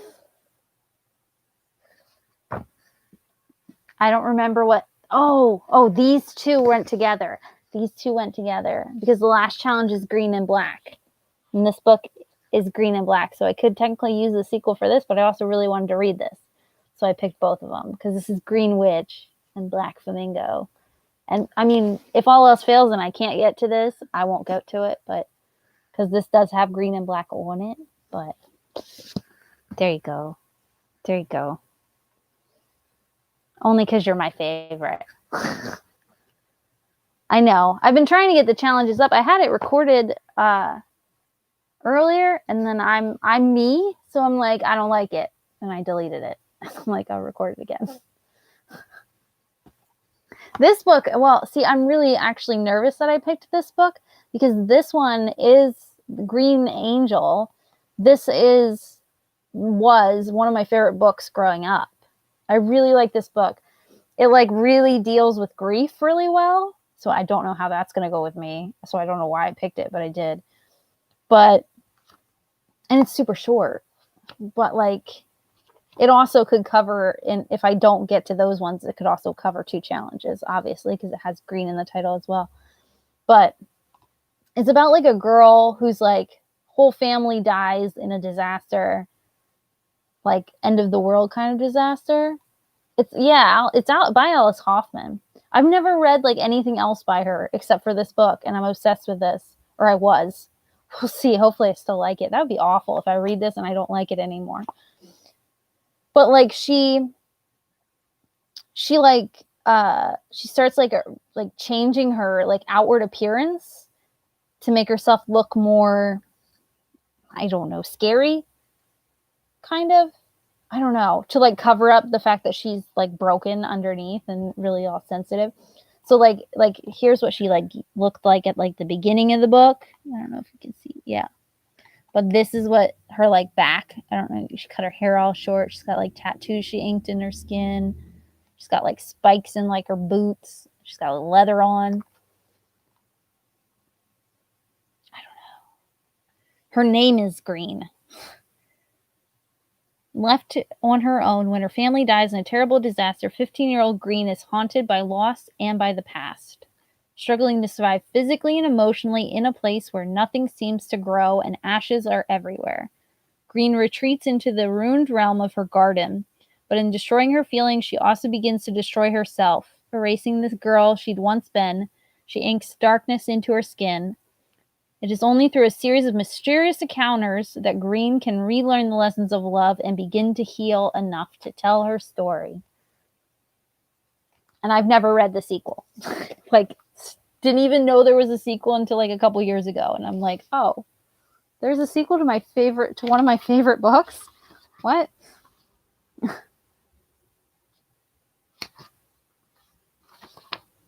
When did this come out? That's what I really wanted. That's why I opened this. I also didn't know that there was like a hardcover. I wonder if there's a hardcover of this one. I've only ever seen it in paperback.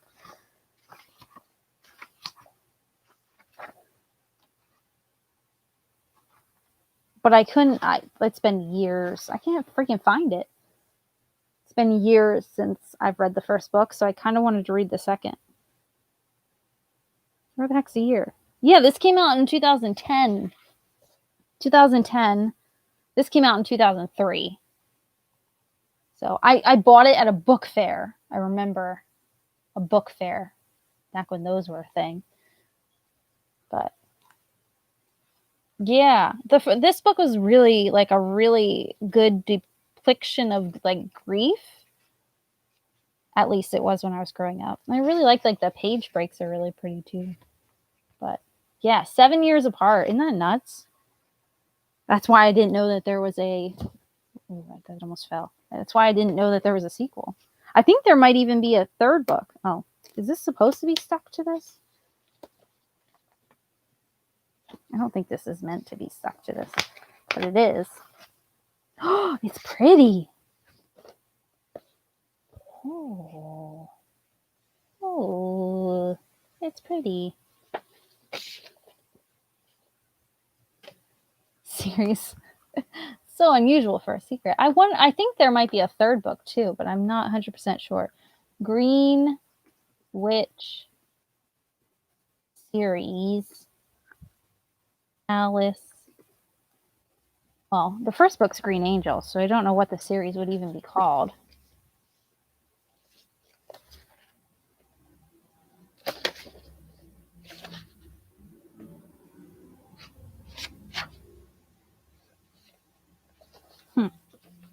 Don't know. Maybe there only is 2 books. Green Angel is the first book, so maybe it's under that. Green Angel series. I thought maybe she was working on another book, and maybe I. Green Heart. Oh, that's 2 novellas.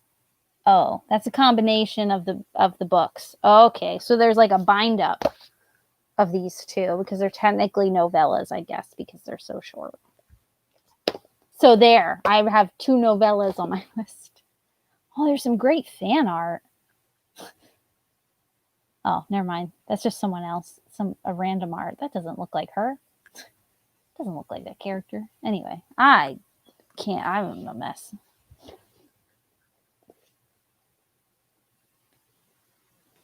Yeah, that's really pretty. It's a really pretty paperback. It was like stuck to this. It looks like with glue. Maybe this was like a library book that someone like turned it not into a library book, but it doesn't have any marks. Well, I took the glue. I tore it off. So, haha, jokes on them. Really pretty. Yeah. The first book, like I said, was really, really good, but I read it like when it came out. So I was what, 13? I was 13. 13 in 2003. So I was like the age for it. And I was 20 when this one came out. That's crazy. That's crazy. It's nuts to me. Which is why I didn't know about it. Because it had been so long. But anyway, yeah. There you go. These are teasers. Teasers. I'm also still trying to decide if I want, like, I didn't, in my video, I'm like, I don't know if I'm going to be doing it or not. I don't know if I'm going to be doing Instagram challenges. I don't know if people want Instagram challenges. Oof. I don't want to stress anyone out. But maybe I would do like a daily Instagram thing, like where I asked a question every day on Instagram where people could answer if they wanted to, or I could make formal challenges if people wanted them. I don't know. I didn't know. But anyway, you're welcome. You're welcome. I like this notebook too. It's really pretty. I've finally started using it. I've only been hoarding it forever. It says the cat spilled coffee on the corner of it. Not on the pages though. Go them. Go them. To do. Be awesome is what it says. Yeah, I don't know. So I didn't put challenges in the video, like Instagram challenges in the video. I figured if people wanted them, I would just make them and then post them on Instagram, but I don't know.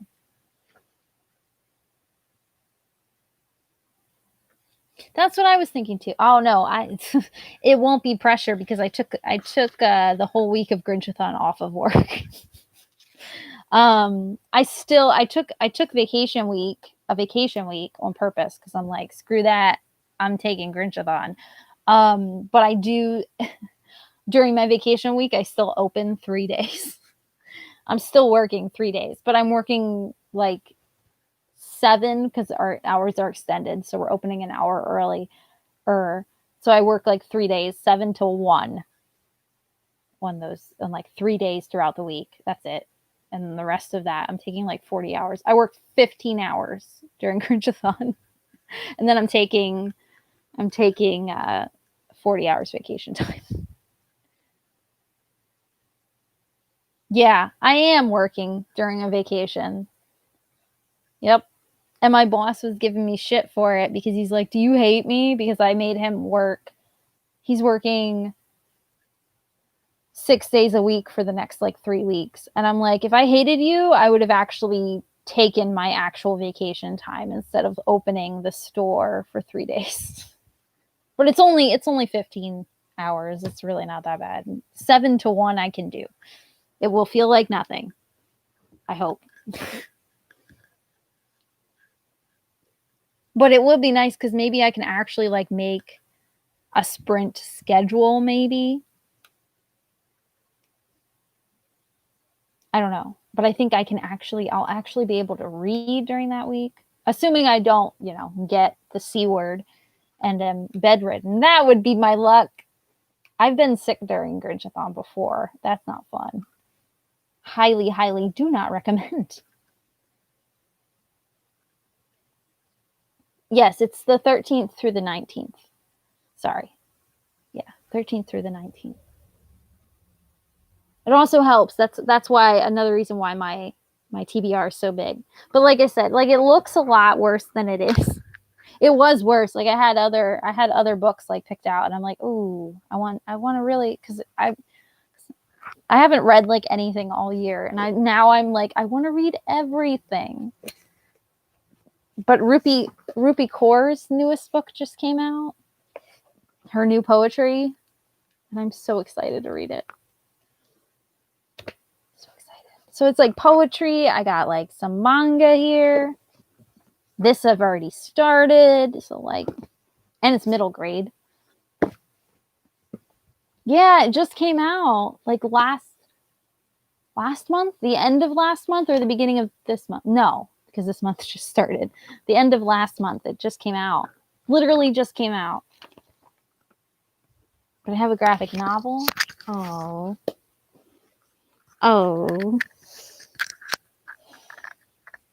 But I have a graphic novel.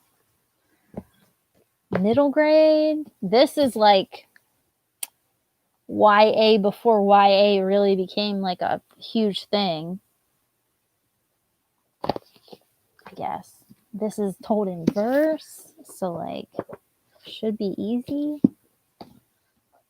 The only thing that's like an actual book, like a book. The only thing that's like an adult book is this one, which is Anne Fraser, my favorite author. This is her newest one. This came out in like July or something. July or August. I can't remember when it came out, but it was like so depressing for me because like I was doing schoolwork, so I couldn't read it. And it's like all I've been wanting to do is read it. Oh, yeah. It's Anne Fraser's newest book. Yeah. Yeah. I like the crow. It's cute. Little cutie. Yeah, I don't even know what this one is about. Because usually she's my favorite. So it's like an auto buy thing. I don't usually like know even what her books are about. I just dive in. Says bone chilling family history is unearthed in a heart stopping thriller. Yeah, I don't know. I'm interested to see if this one is a little bit lighter than her, because her body reader series I thought was a little more dark than some of her other stuff. And so, I mean, don't get me wrong, it's thrillers and there's like a murderer, so it's kind of hard to keep it light. But like her body reader series, woo, those books are dark. They were a bit brutal, but I still think Play Dead is like my absolute favorite. I love that book. So good. But yeah, I'm so excited to read this. This was like the first pick. Like when I'm picking my TBR, this was like, I know no matter what, I want to read this.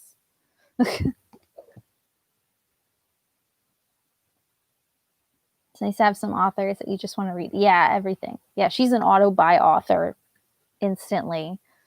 And I like to read them like right when they come out too, which is rare for me because I'm not that person. I'm usually like, ooh, I need to pre-order this book because I love them. And then it'll sit on my shelf for 2 years. How did I come across her? It's super freaking random. I bought Play Dead. I'm not in front of my bookshelf, so I can't get it.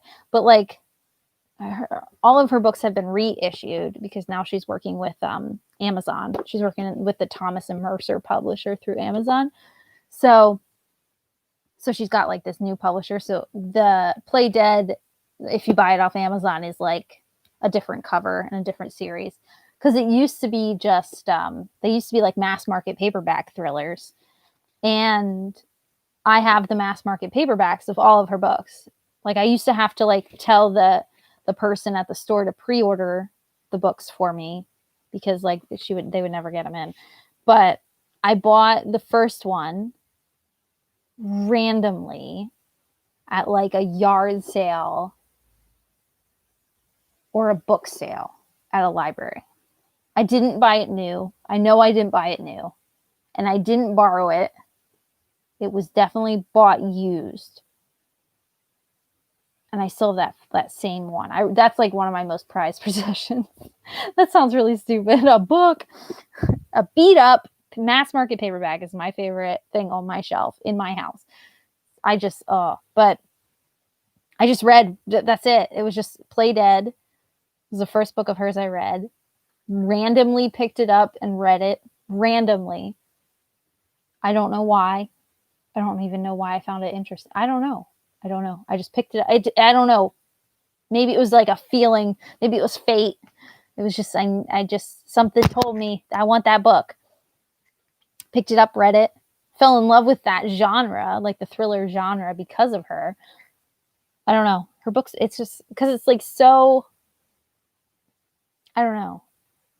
She writes so uniquely that I don't know. And it just became an obsession from there. And then eventually I found her on Facebook, like randomly, and randomly sent her a friend request, not expecting her to accept because I'm like, and she accepted. So we've been friends on Facebook for a long time now. Long time. Years. 2008? No, when did Facebook come out? I don't know. We've been friends on Facebook for a really long time. And then now, like, I talk to her on Twitter. I talk to her the most on Instagram. And I even follow her daughter too on Instagram, and I've talked to her daughter. Her daughter actually commented on the Grinchathon post, because Anne Fraser isn't her real name. It's Teresa Weir is actually her real name. She writes romance under Teresa Weir. She used to, and then she started writing thrillers. What am I doing? But the Grinchathon post, if you go to the Grinchathon post, the person who said, "I spy ... that's her daughter. Yeah, that's her daughter, because she spied Play Dead is in that photo, like up here. Oh, you can't see. But right there is Play Dead. So yeah, that's why she said that. It wasn't because she was talking about Grinchathon. She was talking about, she saw her mom's book. And she wrote, I've read some of her like romance, which is very much what you would expect it to be. For some of it is problematic as all hell, but that's romance for you, like especially older romance. So I've read some of it, and even that's like pretty good stuff though. She's a pretty talented writer in my opinion, but I am really biased. I'm really biased. But her memoir, I guess, yeah, it is a memoir. The Orchard, it's called. That's her memoir, and I just read that a couple of years ago. It's under the name Teresa Weir, but that's gotten a ton of awards and stuff, like her memoir. It's really fucking sad, but it also like really, I think it's a really brave book.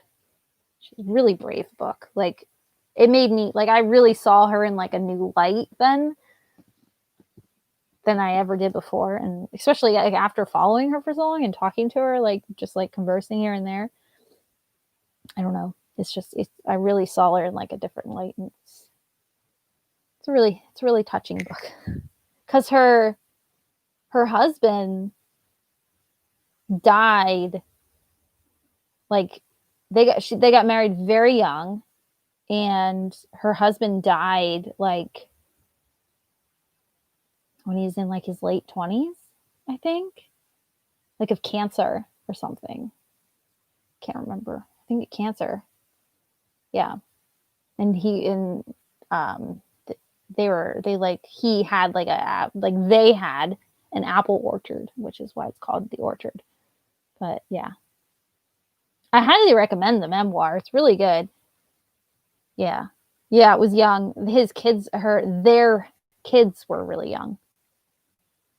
But I don't know what happened with the son. 'Cause she has a son too, but I don't know what happened there. I don't know if he like I don't think he passed away, but I've never asked.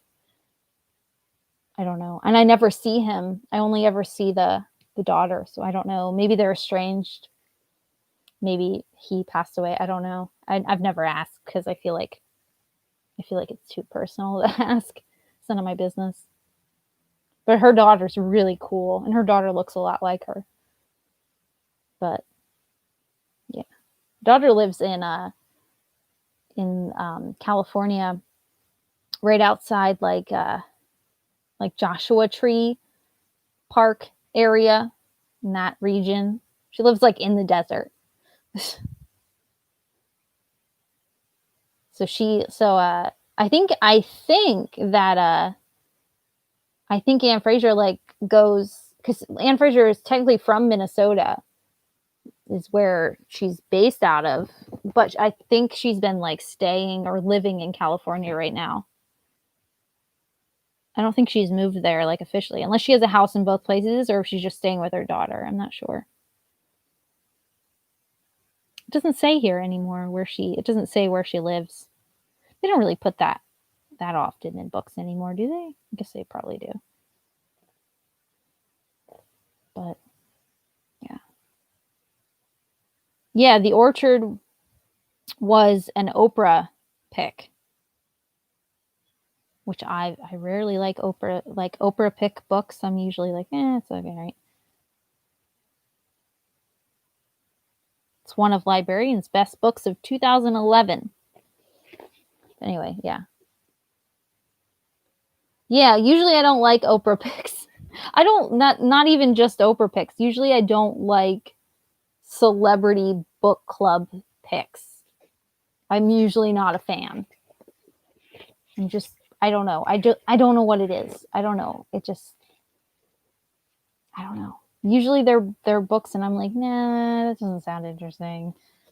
I wouldn't have read The Orchard ever if it wouldn't have been Anne Fraser's book. Because I would have looked at that synopsis and been like, nah, I'm good. But I'm really glad that I read it though, because it was really good. Sad, but good.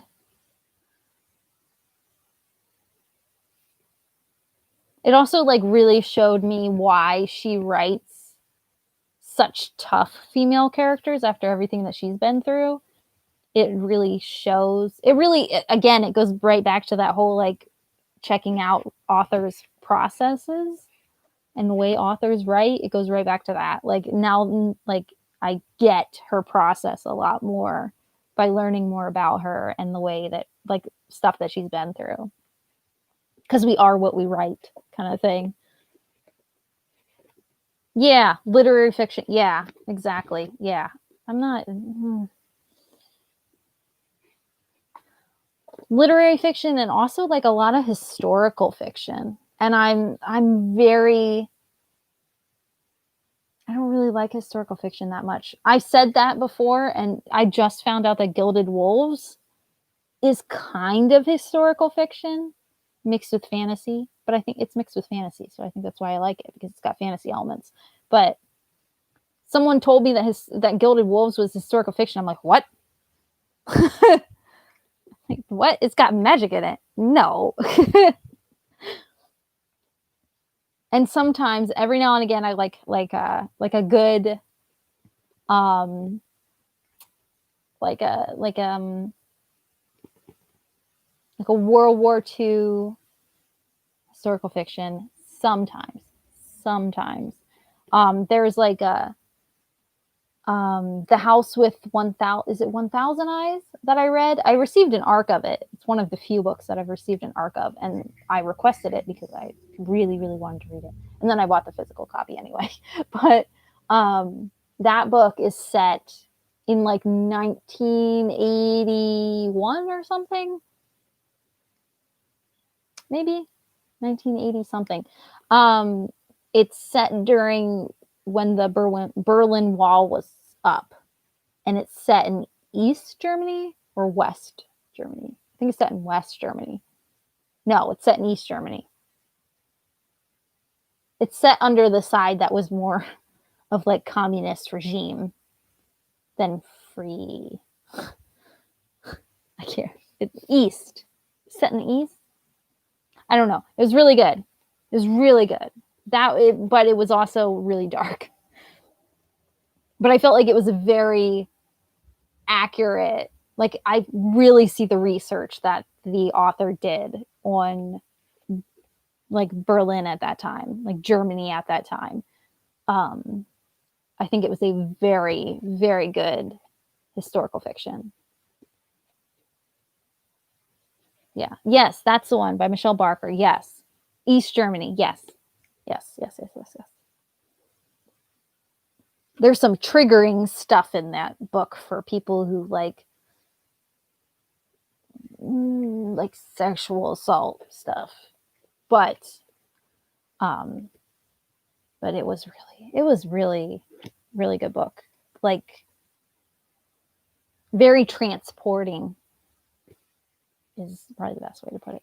But like I said, I'm really fickle with historical fiction. It has to be like a certain thing that interests me in history. And a lot of times it's so like, it works really well with YA, I think, for me, because it's like YA tends to be a little bit lighter, a little bit easier to read. I don't know. Whereas I feel like adult historical fiction can be really heavy and like descriptory.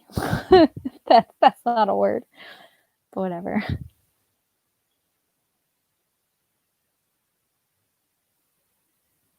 Oh yeah, West Germany was in the Olympics. I was only like 1 when the Berlin Wall came down, right? Because it came down in 1991, right? Or was it 89? It was 91, right? No, I gotta look it up. It was 91, right? It was either 1 year before I was born or 1 year after I was born. Yeah, no.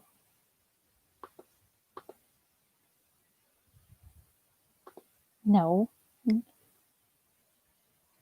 think it's 91, right?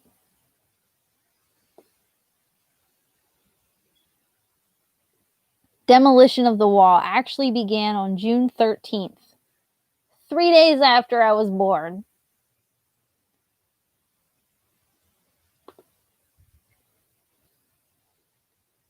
You just outed yourself at ageness. I just outed myself for being young.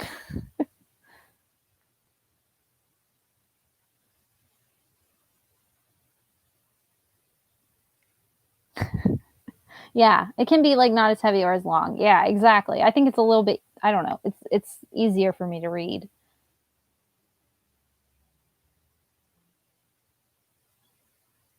Yeah. See, I don't remember because I was a baby. I was 3 days old when that shit started going down. I've been to Germany though. I've been to Berlin and I've seen the wall. I've touched the wall. The art in East Germany, like the east half of Berlin, not East Germany because it's not divided anymore, but the east half of Berlin is, I would love to live in the East Side. Oh my goodness. There's so much art, there's so much music, there's so much like just culture and fun, and oh, it's so pretty. Like that's where the big chunk of the wall is still up, is in the East Side Gallery, they call it. And it's all like really prettily painted and graffitied, and artists have done like these big beautiful murals, and oh, I love it. I love the east side of Berlin. I love the west side too. I love Berlin. Would pick up and move to Berlin today. Easily. I would pick up and move to Germany in general today if I could. But yeah, I love the East Side. I think the East Side is where the Ramones Museum is. There's a Ramones Museum in Berlin, which is crazy to me.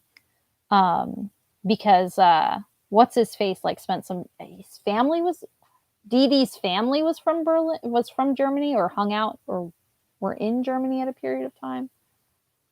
I don't know. I don't know the specifics. Maybe was his dad, was he an army brat? I don't know. I don't really remember. I don't want to say something and be wrong. But yeah. So Berlin has a Ramones museum and a little cafe in there, and a lot of bands will like tour and come play there. It's a really cool place. It's a really cool place. I had some amazing vegan chocolate cake in that cafe. So good. So good. But anyway.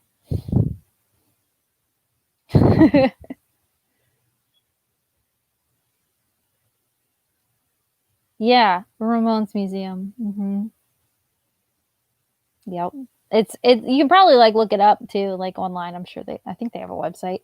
I know they have an Instagram.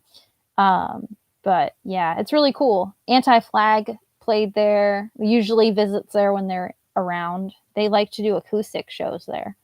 Um, it's really cool. It's a really cool little museum.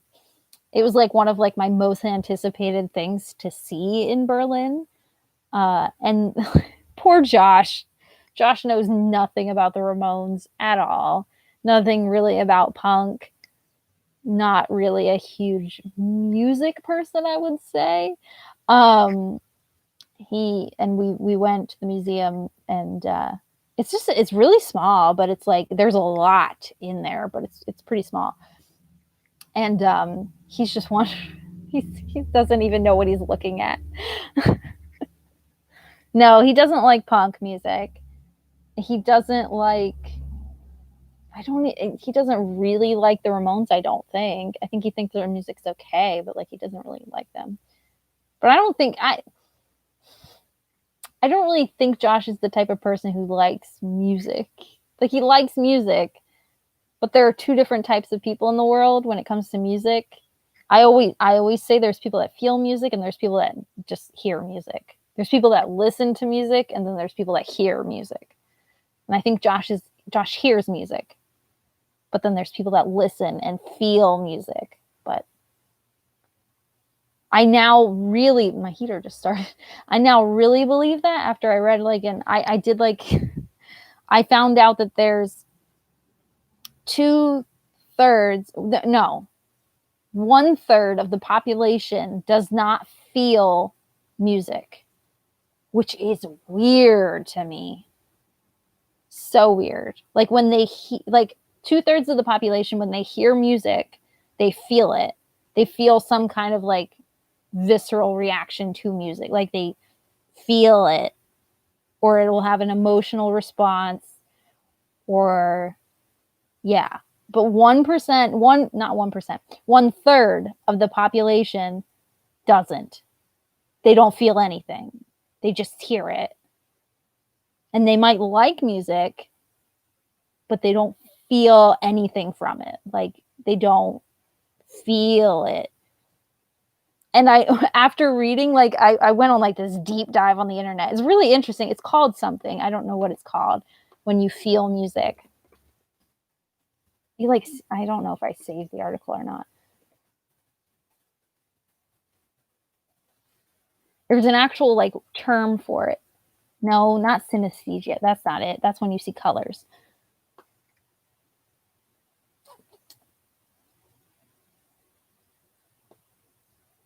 Some researchers have dubbed it a skin orgasm. What? Is this the article?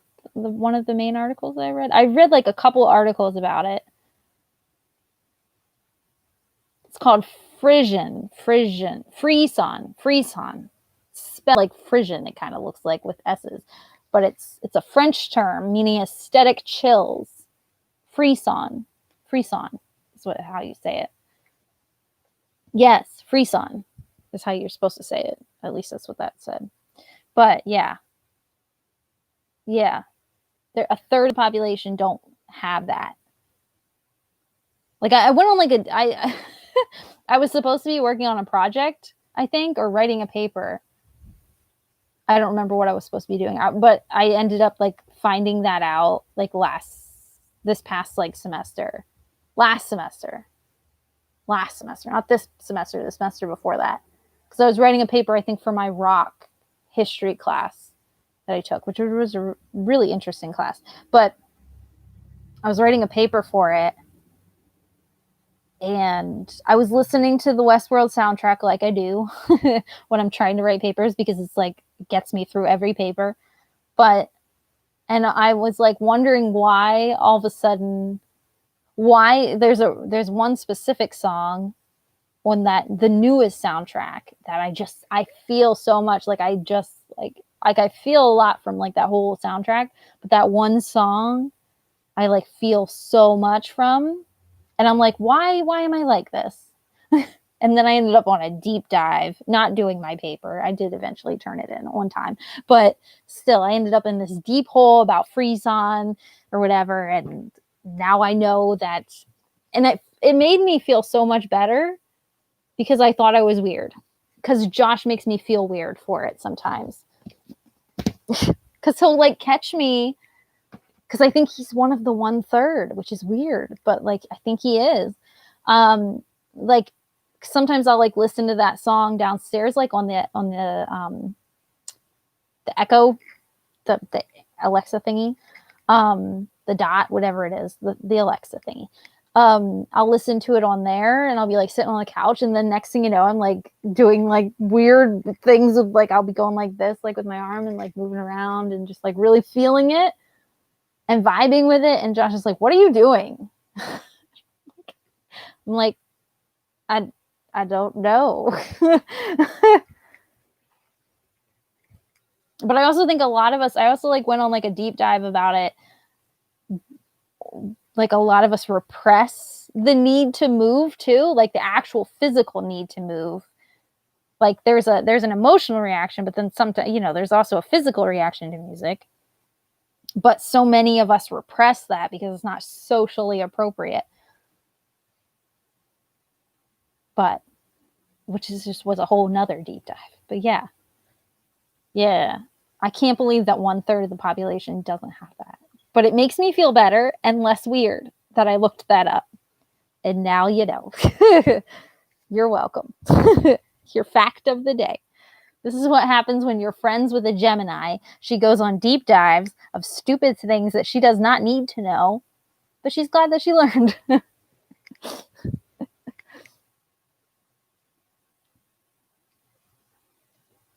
Yeah, I go on deep dives. Socially appropriate, yes. Because I was telling the second Izzy, ooh, Game of Thrones prequel. I don't care. I'll see it when it comes out. But I was talking to Izzy number 2, because she said that whenever she might be Guatemalan. Is she Guatemalan heritage? I don't know. She's Hispanic heritage. Her mom is Hispanic. No, her mom's Hispanic. Her dad's white, I think. So she's mixed. But I was talking to her about it, and she was talking about like in her family, like they all, like at a party, like even like a family gathering, like everyone ends up dancing. And then when she like went off to college and she would like drink and like have parties, no one would want to dance. And I'm like, yeah, that's a white person thing right there. If I ever did hear it. We don't dance at parties because it's not appropriate. Because we're boring. But I'm like, oh my God, I would actually like parties if I like dance. But like you see it in the movies, like people going to parties and dancing, but like I can't tell you how many parties I've went to, parties, if that's what you want to call them, I've gone to that people do not dance at. Never. They get drunk, but they don't dance.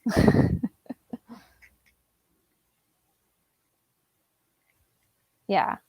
It's all about having the right music too. Yeah, that too. But yeah. But we were talking about that, and then I got to tell her that lovely topic, that lovely fact that only 1/3 of the population feels music, which is, I mean, doesn't feel music. 1/3 doesn't, which is really cool. Not cool. I feel bad for those people, but yeah. I feel like that's more of a thing now, though, like to not be dancing at parties. Like that's like a thing now. It's more of like just sitting around a fire and drinking. That's a party. Which is why I never liked parties. Oh yeah. I didn't even mean like during the pandemic. I meant like before the pandemic. Shouldn't be happening. No. But I do live in central Pennsylvania, so that could also be a thing. That could also be why the parties around here are mostly just sitting around a fire and drinking. Because there's not much else to do around here. Do you want this? Hi, Sansa. I'm so glad that I have you here. You want to climb up there? Go ahead. Go. Oh, okay. Okay.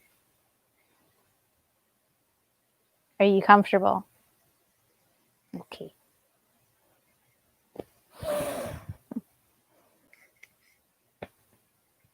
Okay. You like her butt? She is a pretty long cat. She's smaller, though. She's smaller than she looks. She's small, like, oh. Arya just fell off the couch. Or not the couch, the bed. Sansa likes to be up there, though. Like, a lot.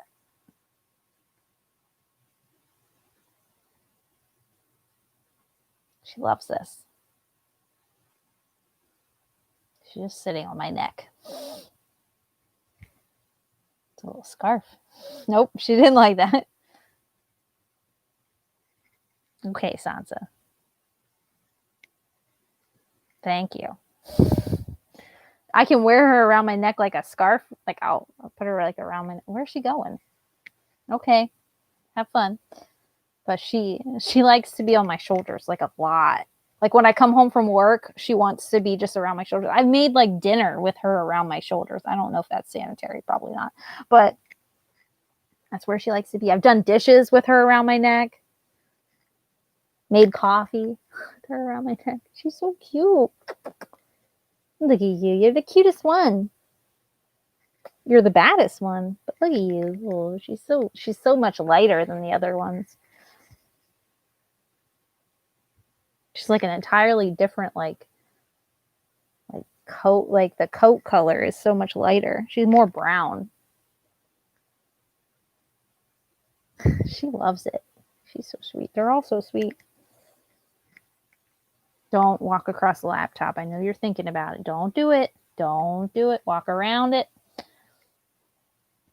They are all like so sweet. So sweet. Oh, now she's washing her sister. Oh, it does look red in this light, but it's not. It's not. I don't think it is in real life. This lighting makes it look that way, but she's very light brown. Some white on her chin. She's very light. It does look a little red. It's more. She's look at her looking at me like, what? Put me down. She's well, if I could hold one of the other ones up, but they're busy. She's more like light brown. Arya and Drogo look like twins, except for their sizes and like a little bit of their like patterns. But the colors are very twin-like. At least in person, Sansa looks more like brown, like a light brown in person. But Jesus, she jumped up there. And Oberyn, who doesn't want to say hi, I guess, today. Oberyn is like a light gray, like a grayer color. He's like a lighter gray than the other ones. But Drogo is just a big baby.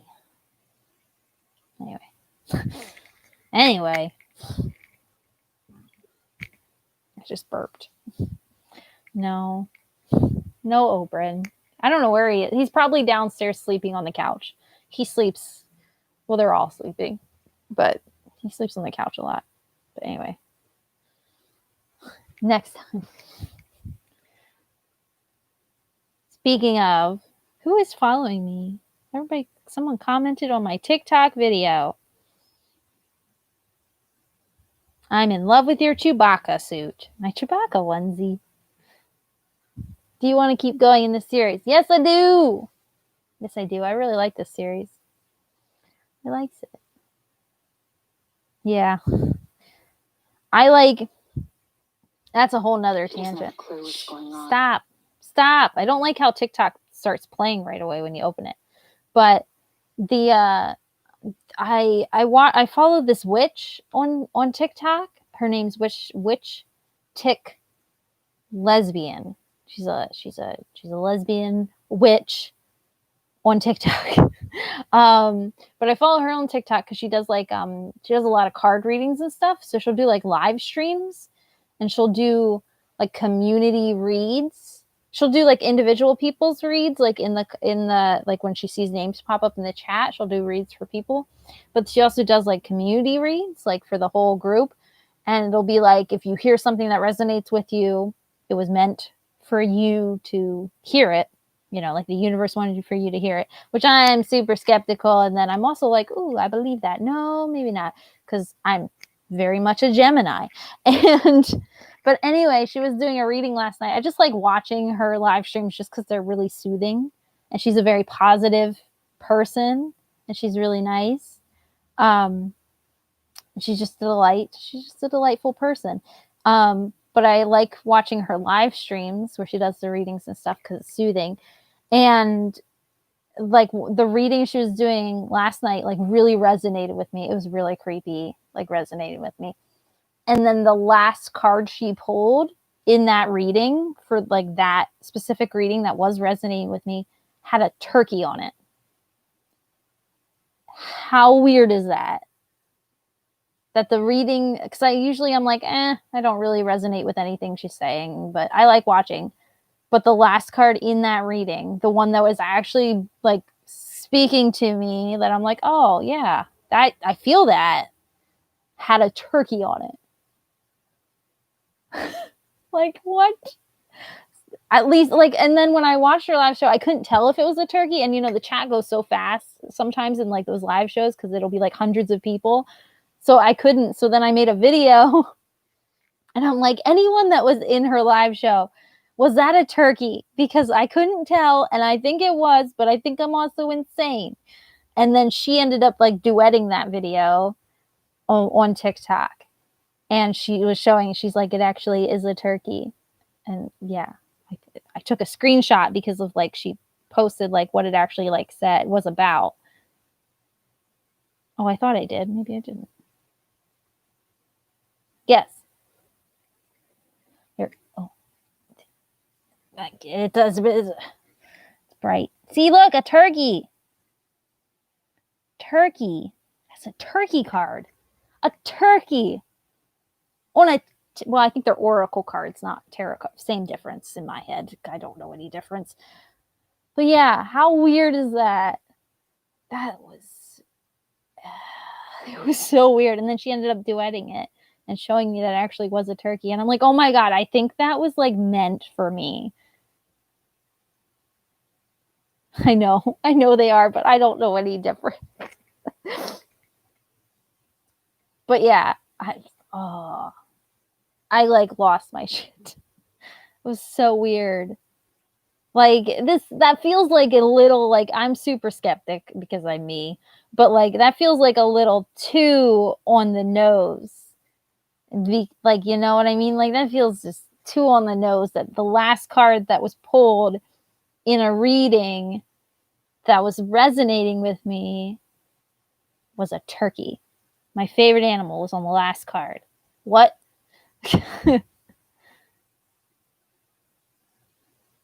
Yeah. Yeah.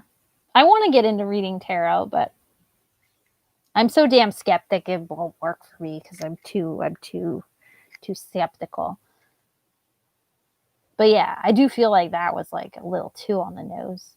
The reading was like about like it was about like you feel I think if I remember correctly, it was like you feel like you're in a stagnant position right now and you're thinking about making a leap, but you got to think about whether or not that leap is worth the stress, which I've been thinking about applying to other jobs and I've been applying to other jobs. And a lucky period is coming. So keep at it, kind of was what it was said. And then that last card, the turkey card, said, oh, I lost it. It said, this card was about how you will finally be able to look back at everything you've built and be so grateful for how far you've come. And I'm just like, oh. I'm like, ooh. Yes, it was like the pick me up I needed. Yeah, see, exactly. Like you can use them for advice and self-development. Yeah. Well, that's why I like following her too. Like even though I'm like kind of skeptical, you know, half the time. I like following her cuz she's just a nice like positive presence and she's always building people up and that's just nice. That's nice. And it was something that like crazy that I needed to hear and I needed that push because I am applying to other jobs. I'm trying to get a job in books somewhere, but like, I don't know. I don't know. It was just really resonated with me and was really creepy. Anyway, sorry, that was a huge tangent again. We're reading the next book. Yeah, exactly. Yeah. It was really weird. I don't know. Like I felt it.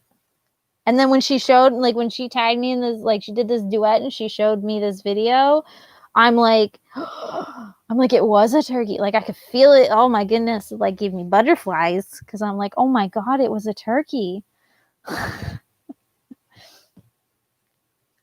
Because first off, you don't see turkeys on anything except Thanksgiving Day merch. You don't usually see them on a card, like when someone's giving you a read. The tarot lady? Oh, I'll find her. I love like most of them are like most people are pretty like chill. Ooh, I give her a follow. Most people are pretty like chill. Like people that do readings are usually pretty calm and I like that. It's really soothing because she Meredith is her name. The witch tick lesbian. I don't know. I can never get her name right. But she Meredith. She's like her live streams are really calm. She recently got like a whole bunch of hate comments too and like death threats. And I want to stab whoever did that to her. Not really. I'm not that violent, but still. Because she asked if someone this is like the art community got really ticked off at her because she asked people to draw her. She wanted a drawing of herself.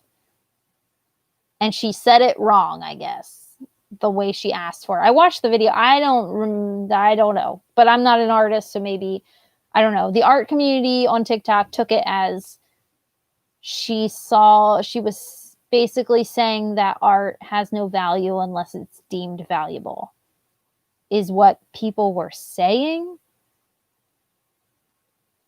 No, like not even for free. I remember the video, and she said that she would pay for it and also give a reading and something special in return. So basically like bartering. Like, and I'm just like, I don't know. But she really ticked off the art community, and apparently that allotted death threats. Instead of people just being like, hey, what you said wasn't really okay. This is why. People were like, hi, Sansa. Hi. People like are giving her death threats. I'm like, stop, please. Tell her what she did. And then she made an apology video saying that she didn't mean it the way she meant, you know, and she's gonna do better. And like her apology video was like a legit apology, and was like, you know, talking about doing better, and she's sorry that if she hurt anyone in the community, she, you know, obviously wasn't her intention. She plans on paying, you know, the people, but like, I'm like, yes, okay, if it upset you, say that. Like, that's one thing. And to explain why it upset you, not death threats to one of the nicest, like, fucking beings on TikTok. She's just nothing but positivity, and you come at her with death threats? Jesus. People are so sensitive. Meanwhile, you have this guy on TikTok that, like, TikTok's really toxic right now. There's so much good on it. It's such a good app, and like there's some toxic stuff happening on there right now. But there's like this guy who like he's a narcissist is the best way to sum it up. He's a pretty boy. And he's like he said that like LGBTQIA plus people shouldn't exist. He said that he was talking to his nephew and said like derogatory things to like his nephew on like a live stream. He told one guy to kill himself on a live stream. He's a really bad person, a really terrible person. And he never apologized. He like did a video where he's like, I was doing a social experiment, and I'm sorry if you took it the wrong way, blah, blah, blah. And I'm like, what? That's not what a social experiment is. He's a narcissist, like to his core. It's really like, and I'm like, that person, give the death threats to that person. Leave my lovely, glorious, nice witch lady that's given me turkey cards alone. Yeah, he's a really bad person. Really bad person. And like, he will not own up to anything that he did. He's still like, it's a social experiment, blah, blah. It's really bad. It's really he needs to just go away. It's really gross. It's a really gross human being. Probably the grossest human being I've seen in a long time. And I live in America. I live surrounded by Trump supporters. And that guy is the grossest guy I think I've seen in a long time. He may be pretty. He's like pretty on the outside, but even like now I can't even look. Like I look at him and I'm like, you're gross. You're the ugliest person I've ever seen. Anyway. He deserves the death threats, not my beautiful witch. And even then, I really wouldn't give him death threats because he's not worth the energy. No one's really worth death threats, but he's an actual shitty human being. My witch is just trying to do good. She just wanted to interact with the art community. Sure, she asked wrong. It happens, but at least she apologized and is trying to do better. Anyway, sorry. God damn it, TikTok. God damn it, tarot cards. I went on a whole tangent. Next book. When do we want to read it? I assume we're going to read the next one. Where's my calendar? Lisa's a really bad person. I don't understand. Legit narcissistic person. Oh, tomorrow, Dear Santa starts. What, you don't know what that is, I don't think, because I don't think, no, because Canadian, no, because you wouldn't have the same mail service that the U.S. has, duh. But the USPS is what it's called. The U.S. Mail Service does this thing every year, and this year it's all online because of COVID. But they do this thing there where they upload. You can write, like, kids write letters to Santa, and they address it to like the North Pole or whatever and then put it in the mailbox. And the post office takes those letters and uploads them into they're doing it online now. So they upload it into the computer, and then but they take out all like the sensitive information, like addresses and names and stuff. But it's basically like what they want for Christmas and stuff. And then random people can go in and buy those kids gifts. I put it in my phone because I want to do it this year. But yeah, and can buy like those. It's like a lot of times it's like underprivileged kids as well. So like you can buy them stuff for Christmas. It's cute. And I want to participate. And I hate children, but I want to participate. Anyway, early July. Oh my God. Early July. I don't know what month it is. Oh my Lord. Yes. Early July would work for me. Isn't it? Isn't that early? Yeah. They do it every year. I don't know how it normally goes. It might be, but this year I know it's entirely online. You just go in and you can see the letters that they uploaded, and then you can start mailing like gifts out. I don't know how it works, because I don't think you have their address, so I don't think you can mail it directly to the kid. I think you mail it to the UPS, they mail it to the kid. I don't know how it works. I haven't done it yet, but I'm going to find out. It's pretty cool. See, I'm a Grinch and I want to participate. Yes. I will also be giving to, not to like, that sounds like I'm bragging. Like I'm also going to give to Feed America for Christmas as well, because it's been a rough year for a lot of people, especially the food disparity in America right now is like, it's bad. As someone who grew up poor, and now I have I don't have all this money. I'm not rich, but like all I've been doing is working during the pandemic. So like, I'm not traveling, so I don't really need the extra money for myself. So I'm going to give some money to the Feed America, because people are hungry, man. That's my answer. People are hungry, man. But yeah, because I think that's more of it, is I've been those poor kids who are like, been wondering if they're going to get gifts for Christmas. I've been the poor kid wondering if there's going to be food at the table. So like, especially like during this pandemic, I can just sense it. Like, so I'm going to give to the Feed America this year, and donate and give to my normal organization of Popcorn Park Zoo. I give to every year just for Christmas, just for funsies. But I'm just giving everybody my money. You want some money? I'll send it to you. Don't want. Josh hates that I do that. He hates that I do. I usually don't tell him. Just don't tell him. We don't share funds. Like, it's my money. It's not like we're like share a bank account. So, and it's not like I give more than I have. I just give some. I feel bad for people. People are struggling. Anyway. Yeah, I don't mean to be. I don't mean to be a generous Grinch. I feel bad. I can't help it. I see people and I'm like, I was there and that sucks. Josh is like,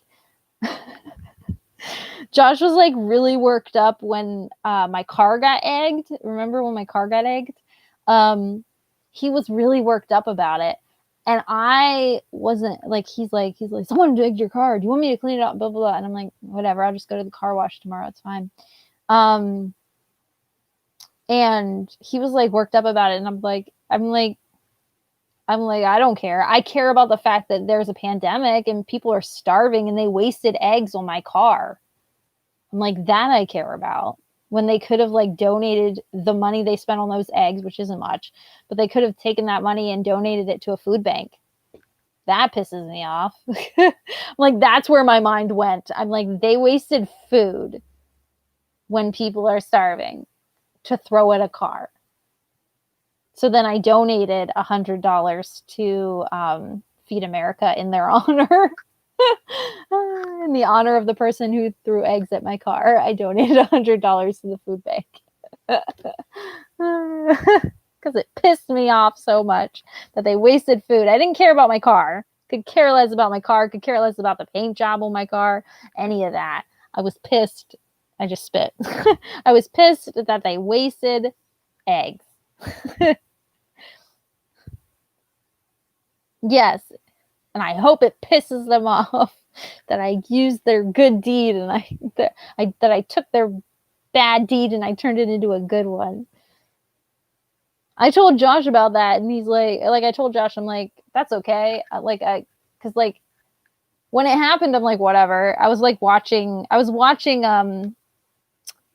a Real Madrid game on my phone, like a match, like a football match, a real football match, not a stupid American football. But I was watching a football match on my phone, so I was really into that. And then he came in and was like telling me, and I'm like, okay, whatever, who cares?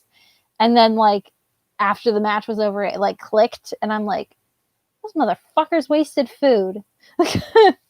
Then I was mad, and then I'm like, you know what? I'm gonna do something to quell this anger, and I'm going to give money to people who are starving because I feel it. And Josh is like, why'd you do that? And I'm like, I don't know, but it made me feel better. But anyway, yes, early July. God damn it. What is wrong with my brain? So many tangents. Sansa is just asleep on books. I don't know if you can, hold on. It's really cute. I can't.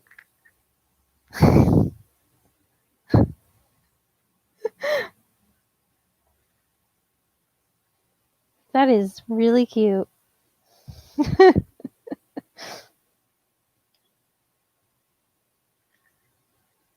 So cute. That doesn't look comfortable. So cute. She does. Look, she's like, this is your Grinchathon TBR? Can we read it now? Cutie. Oh, I'm sorry. I pet you too much. I woke you up. She's like, more pets. Anyway. What her TBR would be. She'd be like, what's the books that have snacks in them? Now she's touching me. What are you doing? Oh, my goodness. Look at her eyeballing you. So cute.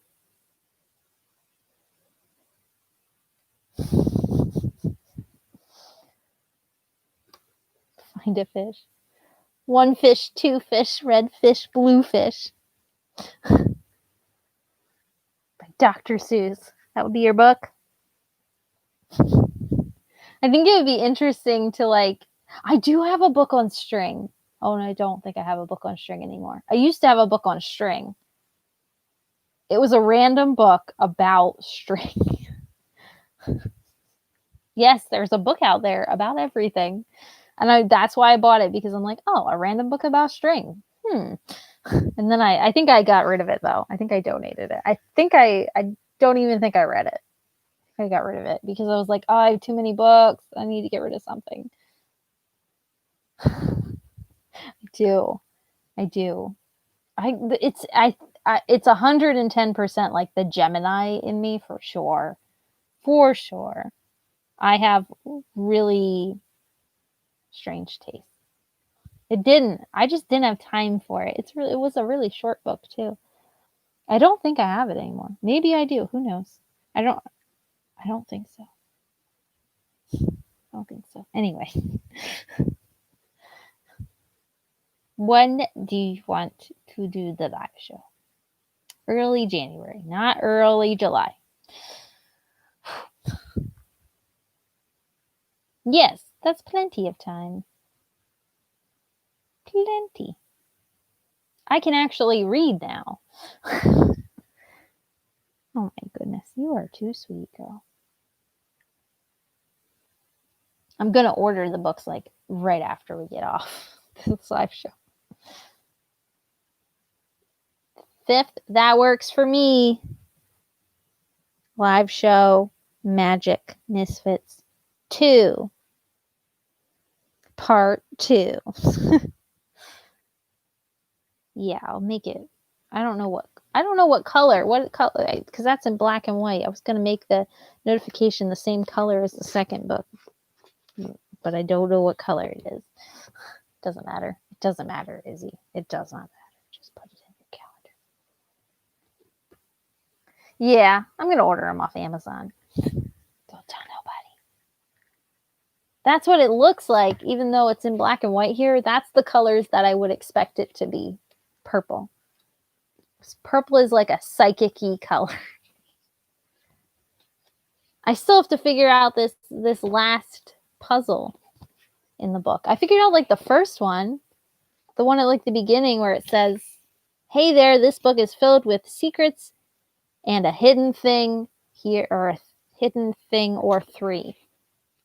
And then there was this other puzzle here. This one. This is something, I wrote it down downstairs. I don't know what it says. If you look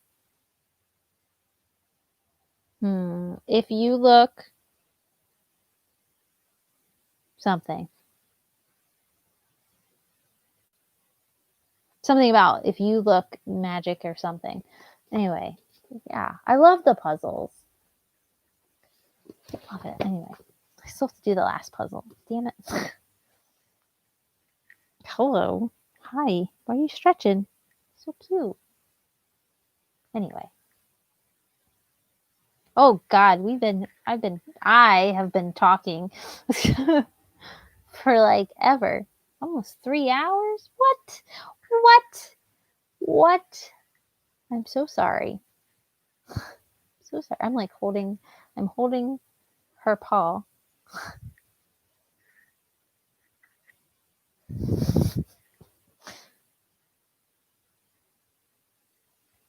Okay.